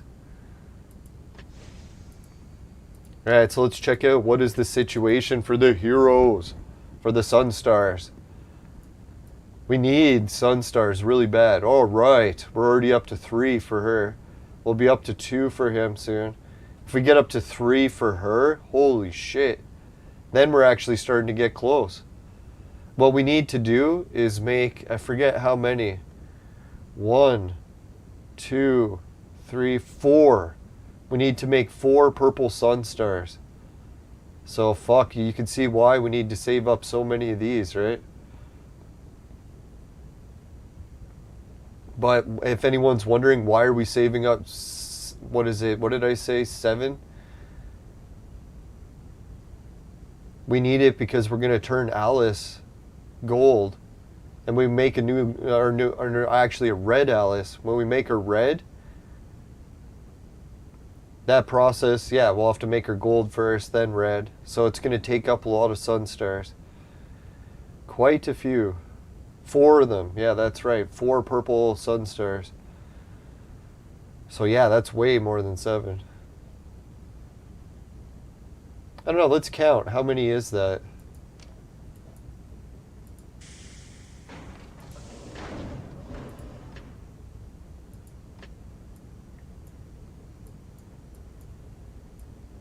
Ah, here she is. Right, so to make her, we need 2. And in order to make this... Oh, wait, this guy... Oh, that's good. For some reason I was thinking I had to make him... Oh, I know why. We need to make him Sun Star. So that's the big hitch. So that's even more.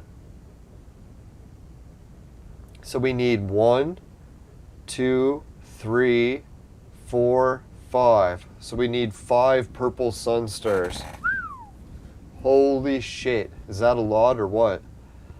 So if anyone's wondering, yeah, when we make the next Alice transformation, it's going to take a shitload of Sun Stars.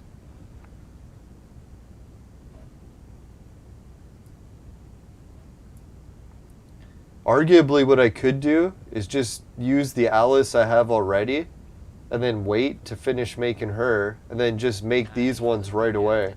So we might go that route. But the only problem is that we'll have to wait to make Alice again. Or Arena Girl Gold. But it's not too bad of a wait. Yeah, so we might actually go that route. Maybe the viewers, you can help decide. Since I already have a Arena Girl Gold, should I just make him gold, transform her, and then wait later, and in order to make another arena girl to link her in DNA again. Because I got her linked in DNA. That's the main reason I don't want to use her, and I was just going to wait until I make another copy. See, I already got her linked. But I was thinking I hardly ever even use Freya anymore, so I should really just unlink her, do the transformation, and then later I can link her. I was even thinking about using Freya as someone else's DNA. Can't remember whose. Weather forecast. All enemy units will have thunderstorms today. Yeah, I could use Freya here. Holy, that would increase her attack and her HP. Alright, so that's probably where Freya is going to end up in the future. Once we get enough good healers to replace her completely. Then we won't need her anymore and she can go in to become the Immortal Blade. Wow, so that'll be quite the upgrade. And she'll be at Red Star. So holy shit, she'll have that boosted up, the Immortal Blade to Red Star level. That'll be fucking epic. Okay, so yeah, that's the future of that. Now that's what I was thinking, because we're reaching the point where we got so many red heroes that we could actually start consuming some. Or linking them in DNA, because we just have so many of them, we don't actually need any extra reds to make 3 full teams of reds. Which is kind of a nice feeling.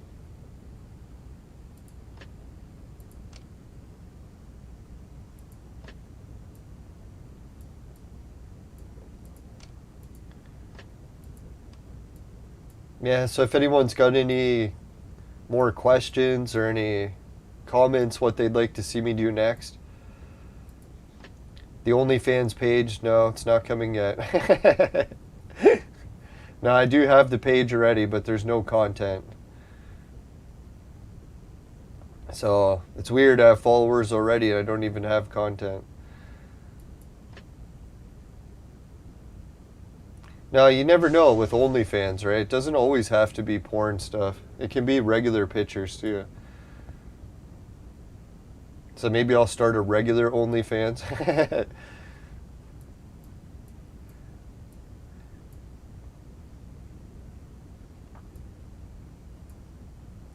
No, OnlyFans is so funny because it's like they pay, or yeah, people pay just to chat. It's like, that's pretty funny. It's like, if you want to talk to me, it'll cost you. No, just kidding. It's like, what kind of weird world is this? You pay someone to talk to them. It reminds me of in the old days when they used to have those phone numbers that you could call in and talk to, what is it, like dirty people on the phone? Now it's on OnlyFans. Alright, let's go. Training center. Not that there's anything wrong with it. It's just kind of funny.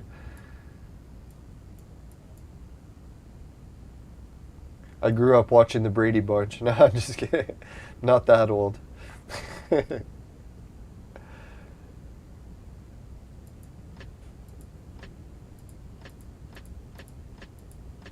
Yeah. Level for Genie is up to 233. Fucking A.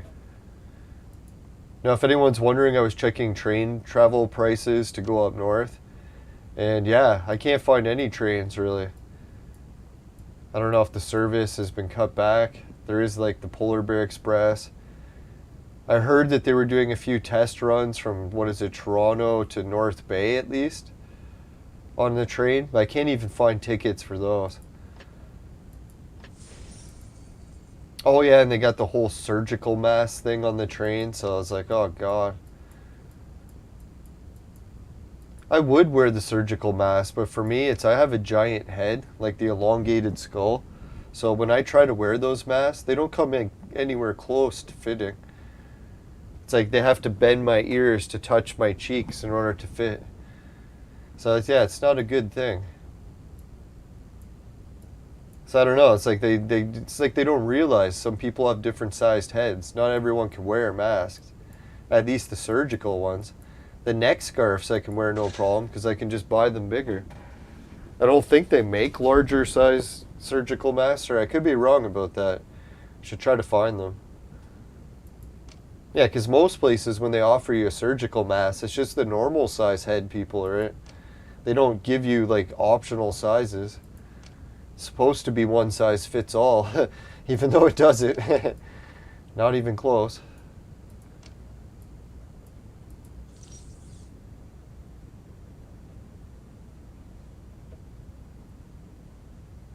Holy shit, today's Wednesday already? Fuck. It's like we don't got much time left to do the casino, right? Oh yeah, we're only at 32 hours. The Vibram store is coming up pretty close too, eh? Hey, Augusto, how's it going? We're going to have to make our choice. Has any of the viewers decided? Who should we spend in the coins? I was thinking the blonde-haired guy the whole time, but we actually already used him because we got him on our own. So I was thinking more leaning towards Anderson, or even this guy. But this guy is kind of stupid to get because, man, it would be so hard to get the other fragments to make him useful that Anderson's going to be useful much sooner. Like, fuck, man, if I can buy Anderson, then we only need 2 more, and then we can make that shark guy. And I want to make that shark guy really bad so I can link him to Alice's DNA. So that's what I was thinking. Maybe we should just go with Anderson. Or does anyone think Anderson's kind of a stupid move to buy? I'm just thinking Anderson's usually so hard to come by that getting him at this place is like so rare. We really shouldn't let it pass us by. Especially since we have the blonde hair guy already in abundance. Like, not to brag or anything, but we do got quite a bit of him already. And we don't need him gold for anything, so yeah, we already got him.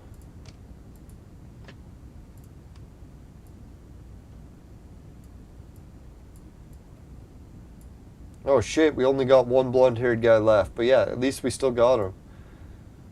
Oh yeah, that's right, because I think we made him gold.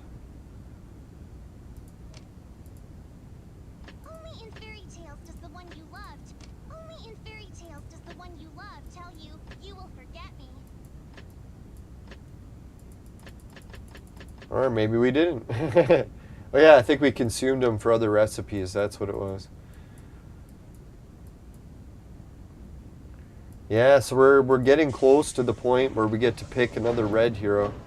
If anyone's got ideas of what red hero they'd like to see me try to make next. We finally got Skady complete. So that's where we used the gold hair guy to make Theodora. So we got her. If I had to pick what hero I'd like to make next, I'm really focusing on the dragon. Like, we're really getting close to, we're just 1 hero away from making this dragon. So yeah, that'll be sweet once we actually have dragons in our team. I know some people are saying the dragons are overrated, but I see people win with them all the time, so I'm thinking it couldn't hurt to at least try them. Yeah, I'm also like 1 hero away from this dragon. So I'm like 2 heroes away from 2 dragons. So that's really the kind of road I'm going next. Some people say that I should make this guy, but I don't know.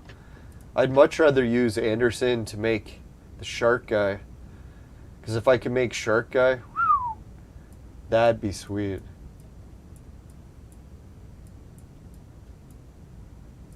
Shark guy means that I can link Alice's DNA. Then we'll be styling.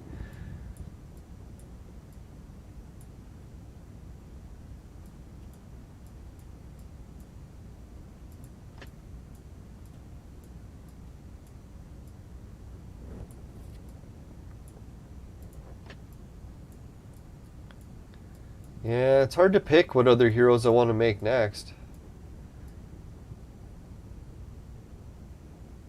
Ah, there he is.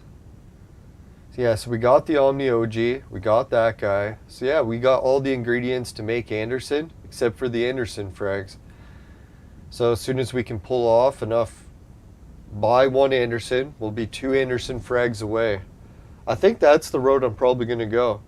If anyone thinks that they got a better suggestion, make sure you tell me before we do the shopping in the Vibram store. Because, yeah, I'm pretty sure the Anderson Gold route, that looks the way to go. Holy shit, 6 likes. Thanks, everyone.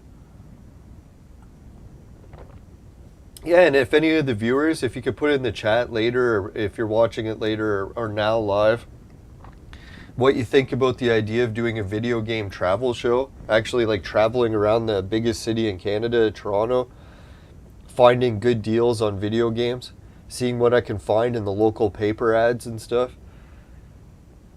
Even I think the best part of the episode will be too is like follow-up episodes where I get the good deals and then see how much I can resell it for.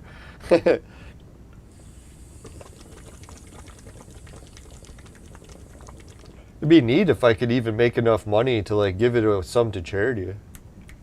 Or fix my place. Fuck.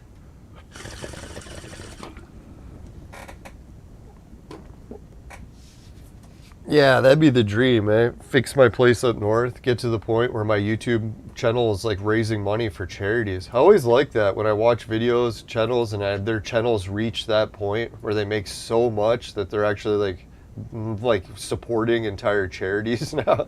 It's like, fuck, that'd be sweet. But one step at a time. Hey, Alt Stinger 11, how's it going?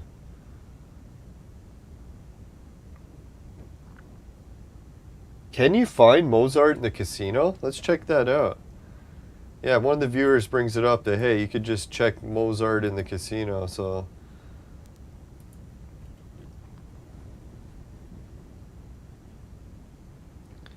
Yeah, that's what I was thinking. A lot of the viewers are posting that they're having trouble getting even one hero from the casino. And I was thinking, yeah, I was so lucky. This week we got 2 heroes from the casino. That was fucking... Whoever was crossing their fingers for us, thank you. You should be buying lottery tickets. Oh shit, he's right. You can get Mozart guy from the... But you can't get Anderson. So yeah, we really should get Anderson. I'm leaning that direction too. No, for me with the casino, I don't know, people ask, how do I have good luck so many times with it? I do get bad luck sometimes too, so obviously it doesn't work every time. But what I do is I go to the casino and I try to mix it up, where I'll like do 10 draws, but as soon as I get good fortune, I wait.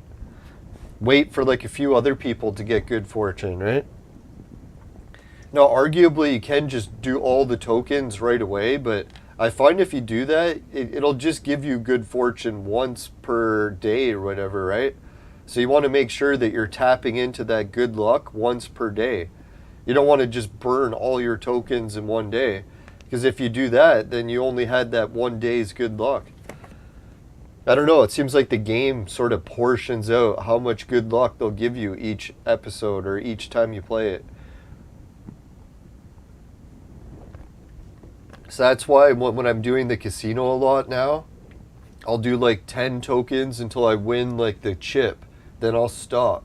Then I'll wait till the next day and I'll do 10 draws till I win the next hero. Then I'll stop. And then I'll wait till the next day. And then I'll do the draws and then try it. Not to say that actually works, but we're actually going to be going for our 3rd hero on the casino this draw. So, not to brag or anything, but we already got 2. I think it was balls lucky, because look at that, man. We didn't even have to get all the other items. They just gave us Darius right away. Yeah, so I think I'm probably going to have to save the casino frags, because we just got so much good luck that I don't want to burn them all again right away.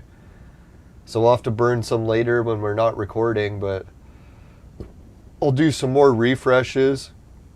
I'll probably play the game in like 2 or 3 hours again, do a refresh. Imagine they give us Darius again. But I'm hoping, I'm going to try to get Catholic Hero. So that way we can just make another quick Frankenstein and then consume him to make, who is it, Genie Red Star. So yeah, that's who I want to kind of do too. So we'll try to win some Catholic heroes. I know the Catholics aren't always so popular, but they're the ones we're aiming for.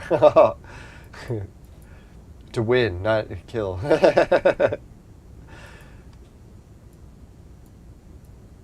Yeah, I guess I'll have to go check out my greenhouse, see how the potato plants are doing. Hopefully they didn't get destroyed last night in the windstorm.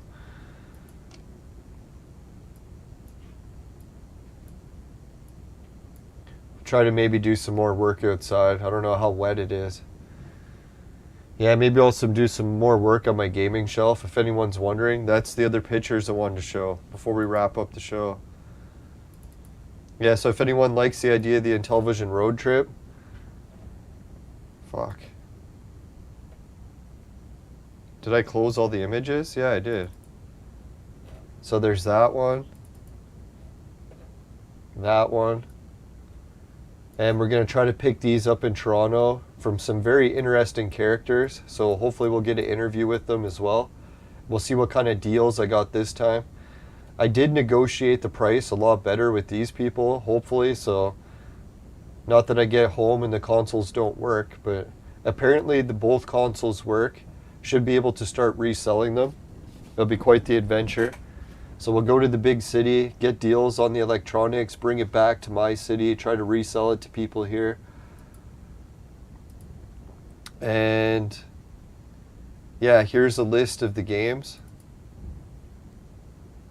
Yeah, so we're getting the Intellivision console, the Intellivision voice module, the Bomber and Bomb Squad, all these games. Snafu, that's a pretty good game. Sadly, Burger Time is the box only. That's another one I want to get. Yeah, and here's the other ad. So we're looking at getting Astro Smash, Night Stalker, Donkey Kong. And the nice thing I'm going to think about getting the Intellivision 1 console is I'll be able to play all the Coleco games that I can't play on the Intellivision 2, including the Intellivision voice. So I think it's going to be maybe a good idea for a YouTube video, traveling to the big city, buying video games, coming back, pricing them, seeing if they resell. Yeah, who knows? Maybe I won't even launch the video until it sells. So I'll be able to put that part in the video. That'd be kind of neat too. And I'll probably keep one of the Intellivision consoles, the one that works best, so that I have one for streaming. Oh yeah, that's right. Warzard the Board Time Lord. He said, will I ever go to the retro gaming stores in Niagara Falls? Luckily, the $10 trip includes Niagara Falls. So I can go buy games in Toronto, Niagara Falls, and the city I live in, Barrie, Hamilton, whole bunch of other cities. So yeah, I can go everywhere and pick up these games for only $10. Whole day of traveling. So I might even start doing deliveries, right? So people are like, hey, can you deliver a product as long as it's not illegal? Then yeah, maybe I'll start doing deliveries where I take stuff from one city to another on the bus for $10. And I'll charge people not only the price for the $10, but a profit. That'd be, and then make a YouTube video out of it. Yeah, that might actually not be a bad channel idea. We'll try it out. I've never been to game stores in Niagara Falls, so it'd be interesting to see what they're like. It'll be a first-time experience. If anyone's been to them, you can post in the chat what's some good ones in Niagara Falls to visit. And I'll also try, I noticed St. Catharines, they got a lot of good ads to pick up cheap electronics too, like games for cheap. So another one is Ottawa, but Ottawa is too far. Ottawa, it cost a fortune for me to travel there, and it's like, oh fuck man, it's a far way, so I won't be going to Montreal or Ottawa. Maybe we'll do a special trip for Ottawa and Montreal like once a year. Yeah, maybe we'll do that. We'll go for once a year. So I'll even go to like really far to pick up games. Would it be funny to actually go all the way to like Vancouver or something to pick up games? Make a video about that. It's like I went to Vancouver to pick up some video games. Make that the YouTube title. People are like, you gotta be shitting me. You traveled all the way to Vancouver to pick up a game. Why didn't you just ship it? But then that'd be half the fun gone. I think the best part of these videos will just be meeting the people selling the games, finding out if they actually played the game, why they're selling it. That would be like half the adventure, right?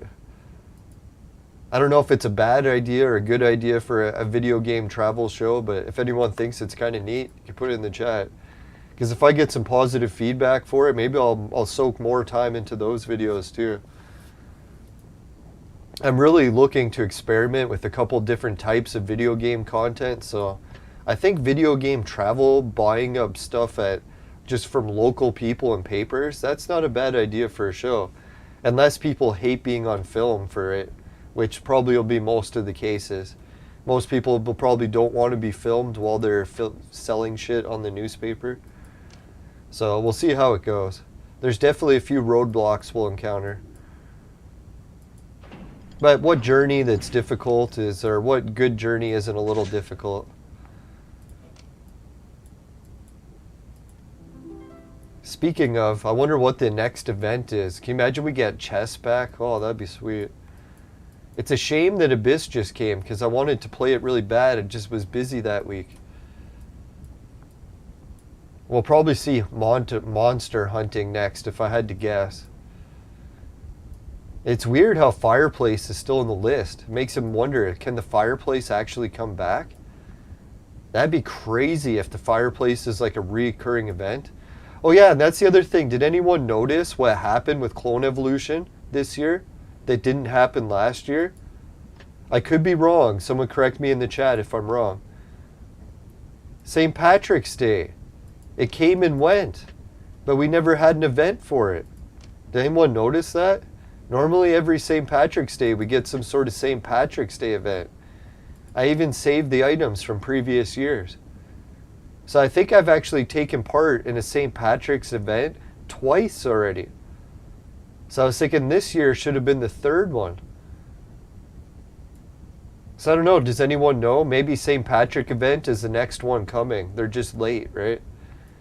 Maybe in China, St. Patrick's Day hasn't passed yet. Yeah, Old Stinger, yeah, he says that's a good point, that they didn't do the St. Patrick's Day event this year. Because usually they theme the whole board. They get some drunk guy that we can make fun of for being Irish. Isn't it nice being able to make fun of someone at least? Those damn silly drunk Irish, always fighting.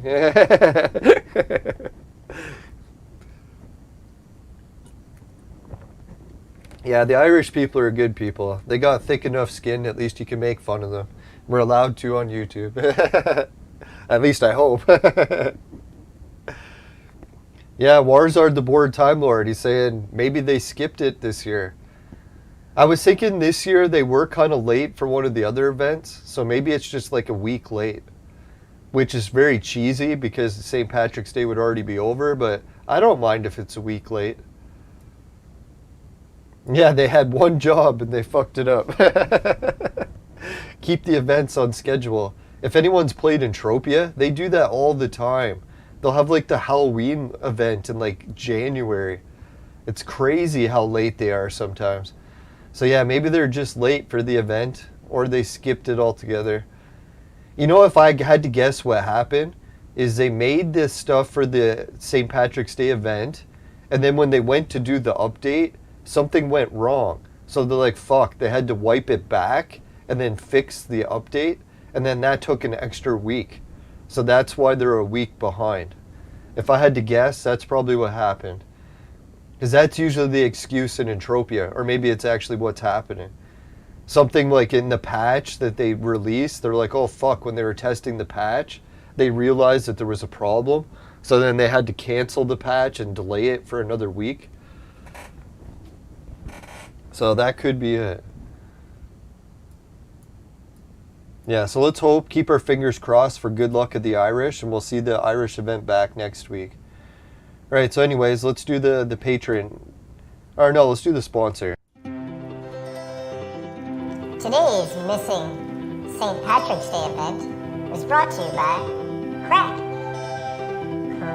Crack. It'll fuck you up.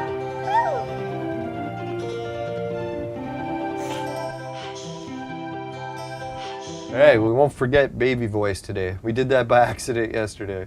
Suki, Dan, Jim, Ray, Travis, and everyone at Patreon. No, sorry everyone, I'm not trying to torture you longer with the baby voice. On purpose. Anyways.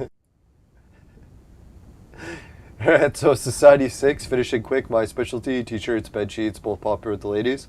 We're going to get some actual merch, especially if my video game store idea takes off. So yeah, we might start buying collectibles cheap, selling them, and we'll have a link to it in the chat to replace Society 6. That'd be kind of neat. So anyways, we'll put that as a goal in the future. It might never happen, but we'll try. Ido TV, pay to watch videos, swag bucks to shop, GameKit to try games, free Bitcoins, that wallet system for crypto. Yeah, I'm starting to make decent referral bonuses on the crypto, so thanks everyone for doing that. Really appreciate it. Yeah, if anyone else is looking to start something on their websites, man, once you start doing the free crypto referrals, you never know, right? Could make or break your channel without even having to get ad revenue from YouTube.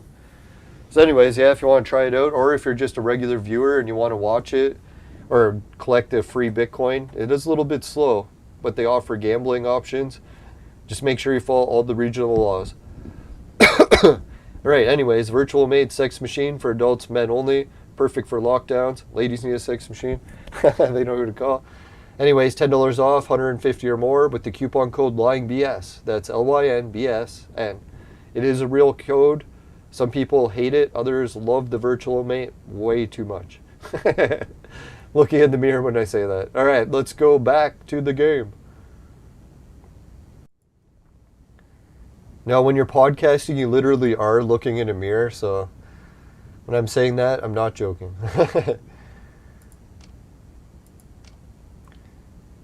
That's one thing I hate about podcasting is, yeah, you literally have to stare at yourself in the mirror for hours on end.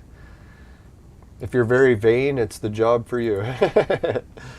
If you're getting old and you're getting lots of wrinkles, it's torture. It's like, oh God. Every day it's another horror.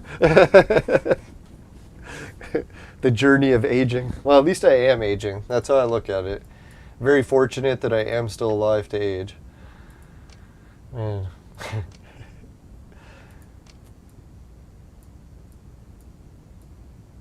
Now, that's a crazy thing when you do a show every day. Someone could easily do a time lapse of you about how you age and just super fast, like go through a whole year, daily segments.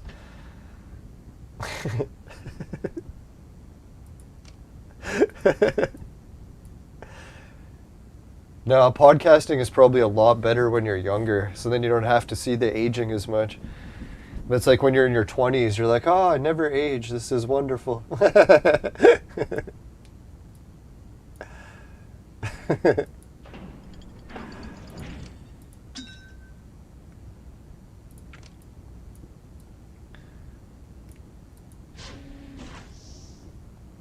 Holy shit, we're up to 72 brown scrolls. All right.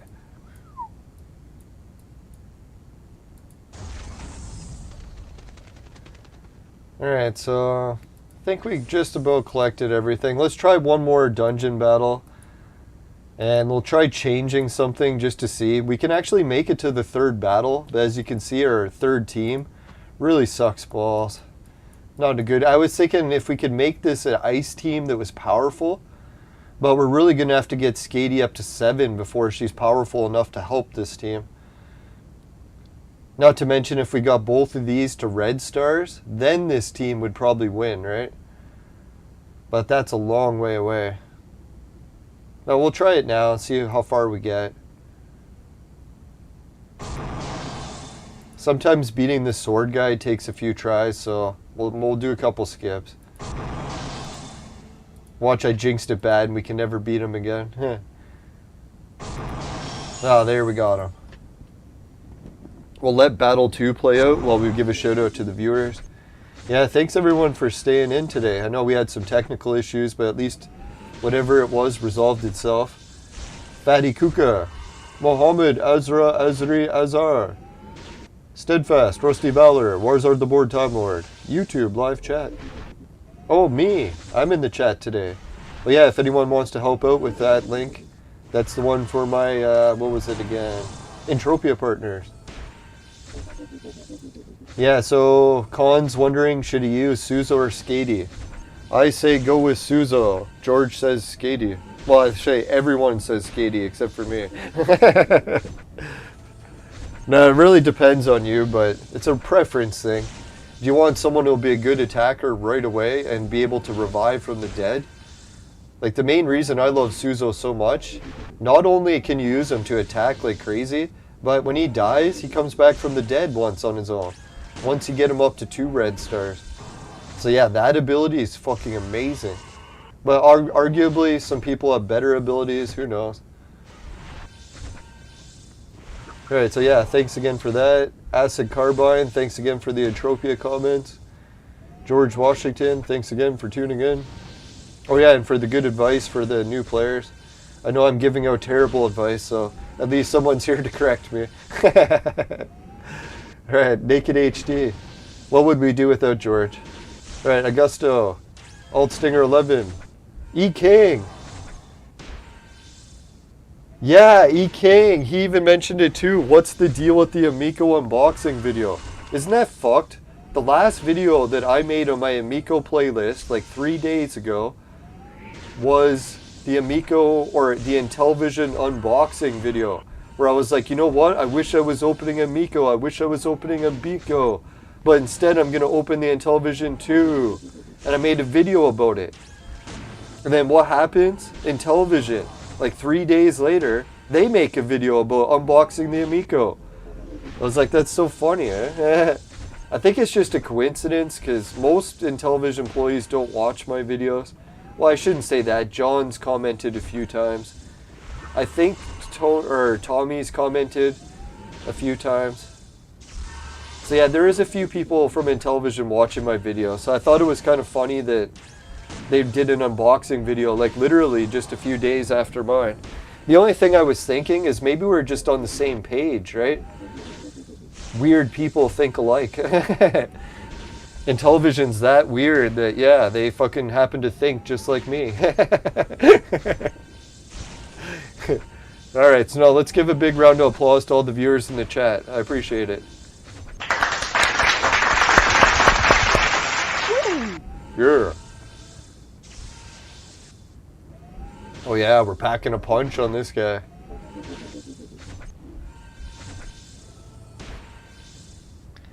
No, what was up with that video? The only thing I can think of is sometimes when I notice with my channel, when I wanted to be a popular podcaster, I do what Joe Rogan does. And if anyone doesn't know his strategy, I'll kind of give away a little bit of it. Say you have a podcast and you want to manipulate, well, I shouldn't say manipulate, work with the YouTube algorithm. So there's one trick that you can do is you look at the YouTube algorithm and you think, what are all the most popular guests that people are searching for in the YouTube algorithm, right? So say like one of the topics is popular that week is space. So all the space guests will be popular. So like Richard C. Hoagland or Billy Carson, whatever the space guests are, whatever the topic is that week. So what you do is you book guests that are in the popular search range. So say if I wanted to get a really popular podcast, what I would do when space is popular, I book a guest like Billy Carson. Then all of a sudden, every time someone's typing in Billy Carson, because space is popular that week, my podcast is like at the top of the list, or near the top, because I just had him on as a guest. So what Joe Rogan's strategy is, he literally just takes everyone who's popular that wants to like get in the search of YouTube, and he invites them on the show. So now every time that someone goes into YouTube or whatever engine they're looking in, and they type in that guest, Joe Rogan's show will be one of the last people that had him on. And then he just dominates the algorithms by having so many popular people on all the time. It's not like rocket science how he does it. And arguably it wouldn't work if he was a shitty host, because maybe people would watch 5 minutes of the interview and it would suck. I know I get that problem where it's hard to do good interviews. But his format is kind of like just sit around and talk, so yeah, that works.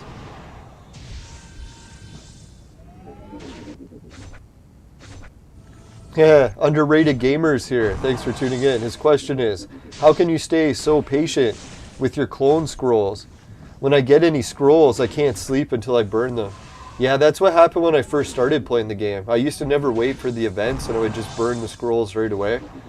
But then I started to realize you get twice as many rewards if you burn them at the reward times, especially if you wait for a really good reward time. There's even bonus periods within the bonus periods. So yeah, if you do those extra bonuses, it just helps your team level up so much faster, even though you have to wait a bit for it to happen. It's kind of those strategies where a lot of people these days, it backfires in dating, where they kind of wait to meet the perfect person to get married, and they just keep waiting and waiting and waiting, but then it never happens because they waited for someone perfect, and someone perfect now doesn't really exist.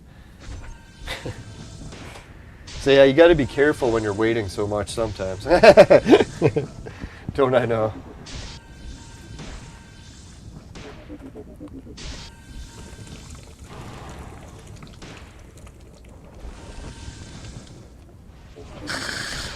No, they said that that's what studies are showing when they look at young people and why young people are so single so much more often. They said that in the old days, like finding single people is actually pretty rare. But they said now cases, like well over half people alive are actually single. So they were saying that the social media dating, like what is it, Tinder, Bumble, or whatever the other dating apps are, Plenty of Fish. All those ones, what they've done to people's hardware, like in their brains when they think, is it's almost impossible to settle in a relationship because they're always looking at that next person on the list, right? Because like even if the slightest thing goes wrong in the relationship, usually you tried to work it out. But nowadays people have all these social media apps, so they get into like the slightest argument about like what's for dinner or something, and they're already scrolling through profiles who their next boyfriend or girlfriend's going to be, right? So as nice as it is to have so many options in like the modern world of online dating, it's almost too many options because it gets people in that constant cycle of always trying to find someone better. It's kind of a weird way to look at it, eh? Yeah. Yeah, living a life on what might have been. Desensitization. Now, what I look at it is every time I think about not having a family and kids, and most people that have family and kids tell me, they're like, oh, you should have had a family and kids. Look how great it turned out for us. Like, we accomplished so much. And then they're like, all you're doing is sitting around and playing video games. I'm like, okay, what are your kids doing? And then they're like, well, our kids are sitting around playing video games. So like your great accomplishment, better than me playing video games, was having a kid so that kid could sit around and play video games. Not to make fun of people that have kids. I know there's other benefits than that, but... No, and I'm sure most people's kids don't just sit around and play video games, but I just found it ironic that a lot of people that said that to me, they're like, well, what are your kids actually doing that's so much better than me?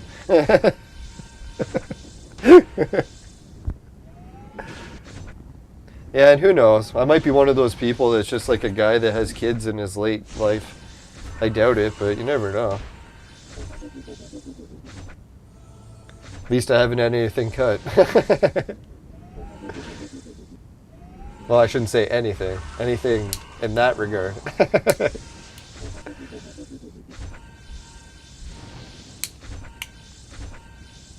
No, it's pretty sweet. I just got a new lighter the other day. It's a refillable one with liquid fluid. The flame on it's not bad. So I was thinking, geez, if I can keep reusing this one, it's pretty nice. I don't know if anyone's come into the problem when you're filling these lighters. It feels like it misses so much. I'm like filling it. It's like spraying out the sides. I'm like, oh God, having flammable lighter fluid spraying everywhere probably isn't the greatest idea.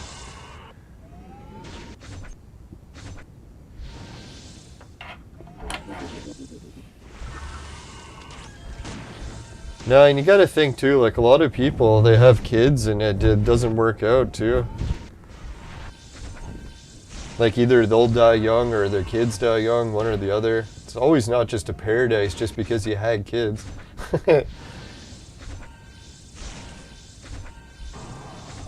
Now, the only thing that I really think with the Amish people are right about having the big family idea, especially a close family, is when it comes to the older age, right? Like, do you want to get stuck in an old folks' home, or would you rather have a whole bunch of family members that are actually willing to take care of you? So that's really what it comes down to. But who knows? In some cases, you never even live that long. Like, you might get cancer and die before you even become old, so who knows? It doesn't always work that way.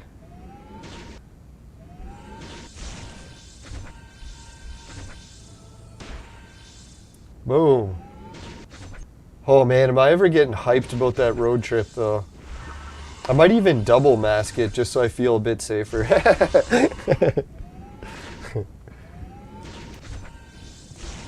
You know, sometimes you really gotta double up, right?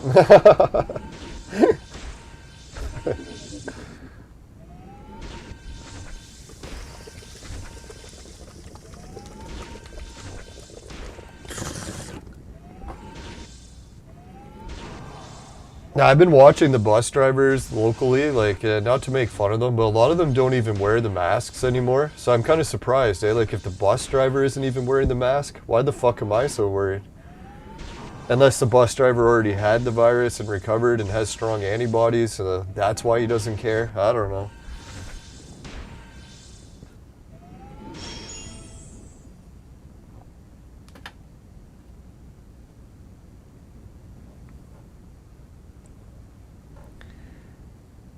Now, I think actually one of the places I'm going to pick up the video games is next to a ski hill. So I might actually go to the top of the ski hill if I have time and take a picture from it, eh? Wouldn't that be fun? Part of my adventure on the travel vlog. And I was looking at the ski hill, it looks like a public ski hill. I was like, wow, I've never seen that before. And all the ski hills in my city are owned by someone, so you have to like pay to go to it usually. So I was kind of surprised that, yeah, there was a ski hill you could just walk to the top. Hopefully it's not a mud pit.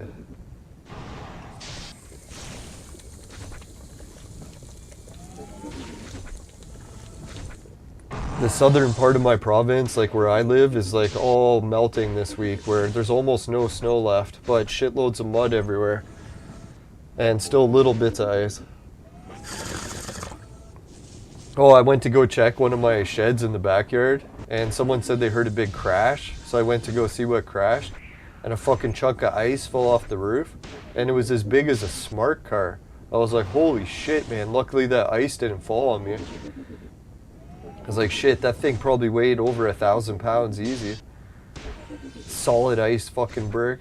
Well, the only thing I can think of is the ice or a big pocket of water froze on the roof, and it just kept growing and growing and growing until it actually slid right off. And when it did, it was massive. Yeah, it's a shame. This team, it can actually make it down to the last boss, right? Like, look at this. Sea King, we're even healing now. Holy fuck, can you imagine we pull off the victory? Sea King, heal yourself, man. Oh, fuck. He stopped healing. If Sea King can keep up with his own healing, we're in business. Ah, fuck, he failed. Look at that, though. We got her down to almost half health. Yeah, so if anyone thinks we can beat this dungeon somehow and make some changes to the team, just let me know and I might try it. The best way to recommend the changes is just type it in the Discord. I'll probably see it there. I try to check the Discord at least once a day.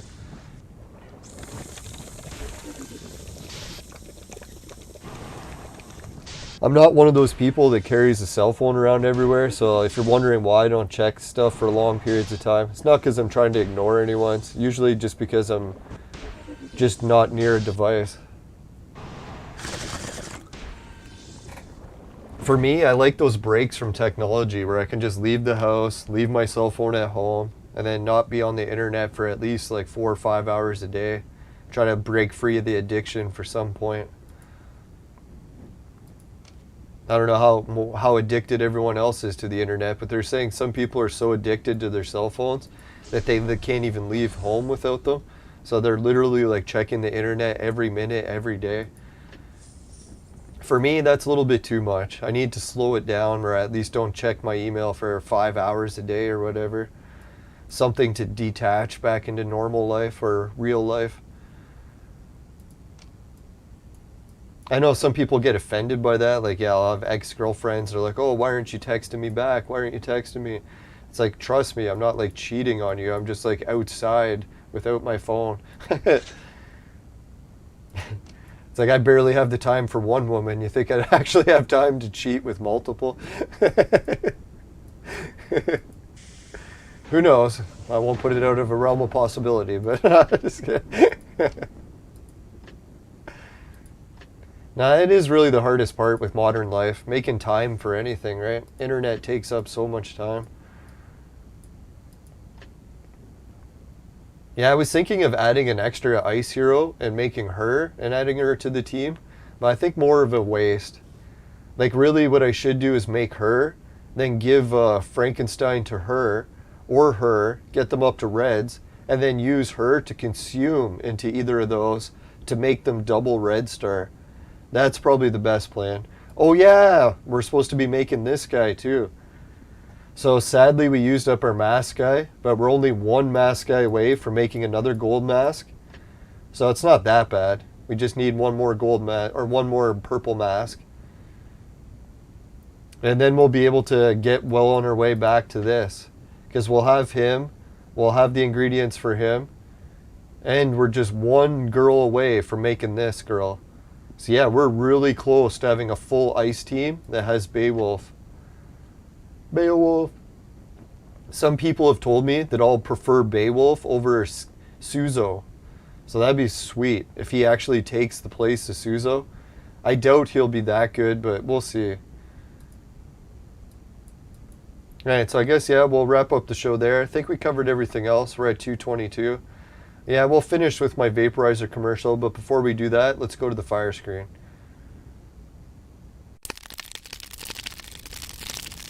Yeah, society has like a script of how they say that a successful life is. Either you have to have money or you have to have a family. But sometimes I wonder if some people just aren't stressed. Isn't that really the most successful life? If you can go your whole life and be like, you know what, it wasn't really that stressful. I think that's kind of the goal that I'm looking for a happy life. Even though I don't want to be immune from all stress, but it'd be nice to have like a good, relaxing life.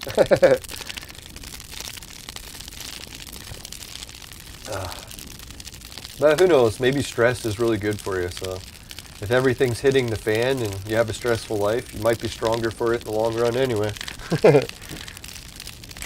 Right, so if you happen to get any, let's go with Skady. If you get any Skady or Suzo fragments in your vaporizer and they taste like shit, give the show a dislike. But if it doesn't happen, you can give the show a like and a share. Really appreciate it. Yeah, if anyone wants to share the show in the Clone Evolution Facebook page, I haven't shared it there in ages, so if there's any good episodes you want to help share it in there.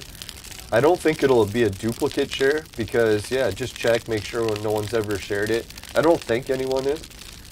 So yeah, you can help out with that, that'd be great. And what else is there? Yeah, I think that's everything. So if you happen to get any of those, yeah, if you happen to get any of those and it tastes like shit in your vaporizer, then give the show a dislike. But just make sure, never buy the products from my sponsor. Because it will ruin your life. Bye for now, everyone. You know, really drawing a blank there. You know, it's when I don't sleep so well, I start getting worse and worse memory. So really got to get caught up on sleep soon. Alright, so take care everyone. Bye for now and have a good one.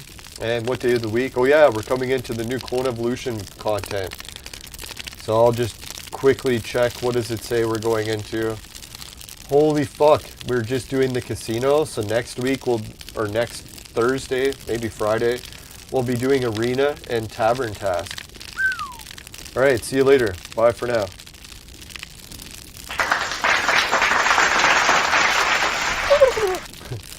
Yeah, keep your fingers crossed for my greenhouse. Hopefully it's not destroyed.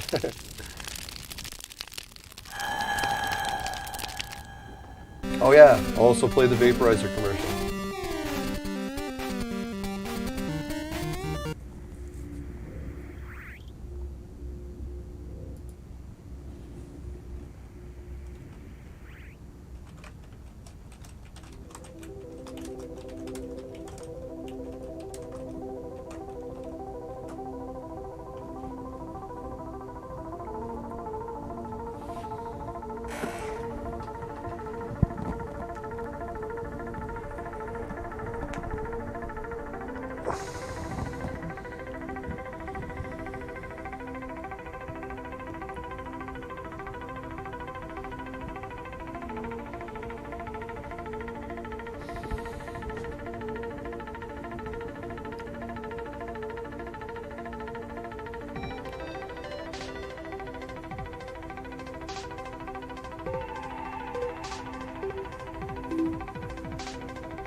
Holy, we almost made 10 likes.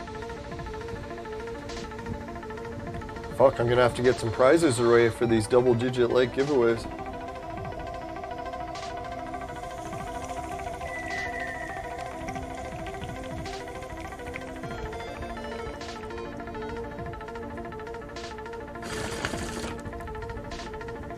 Alright, try to get some work done, people.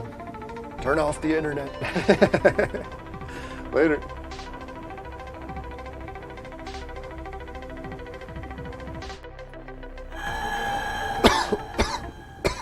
Later.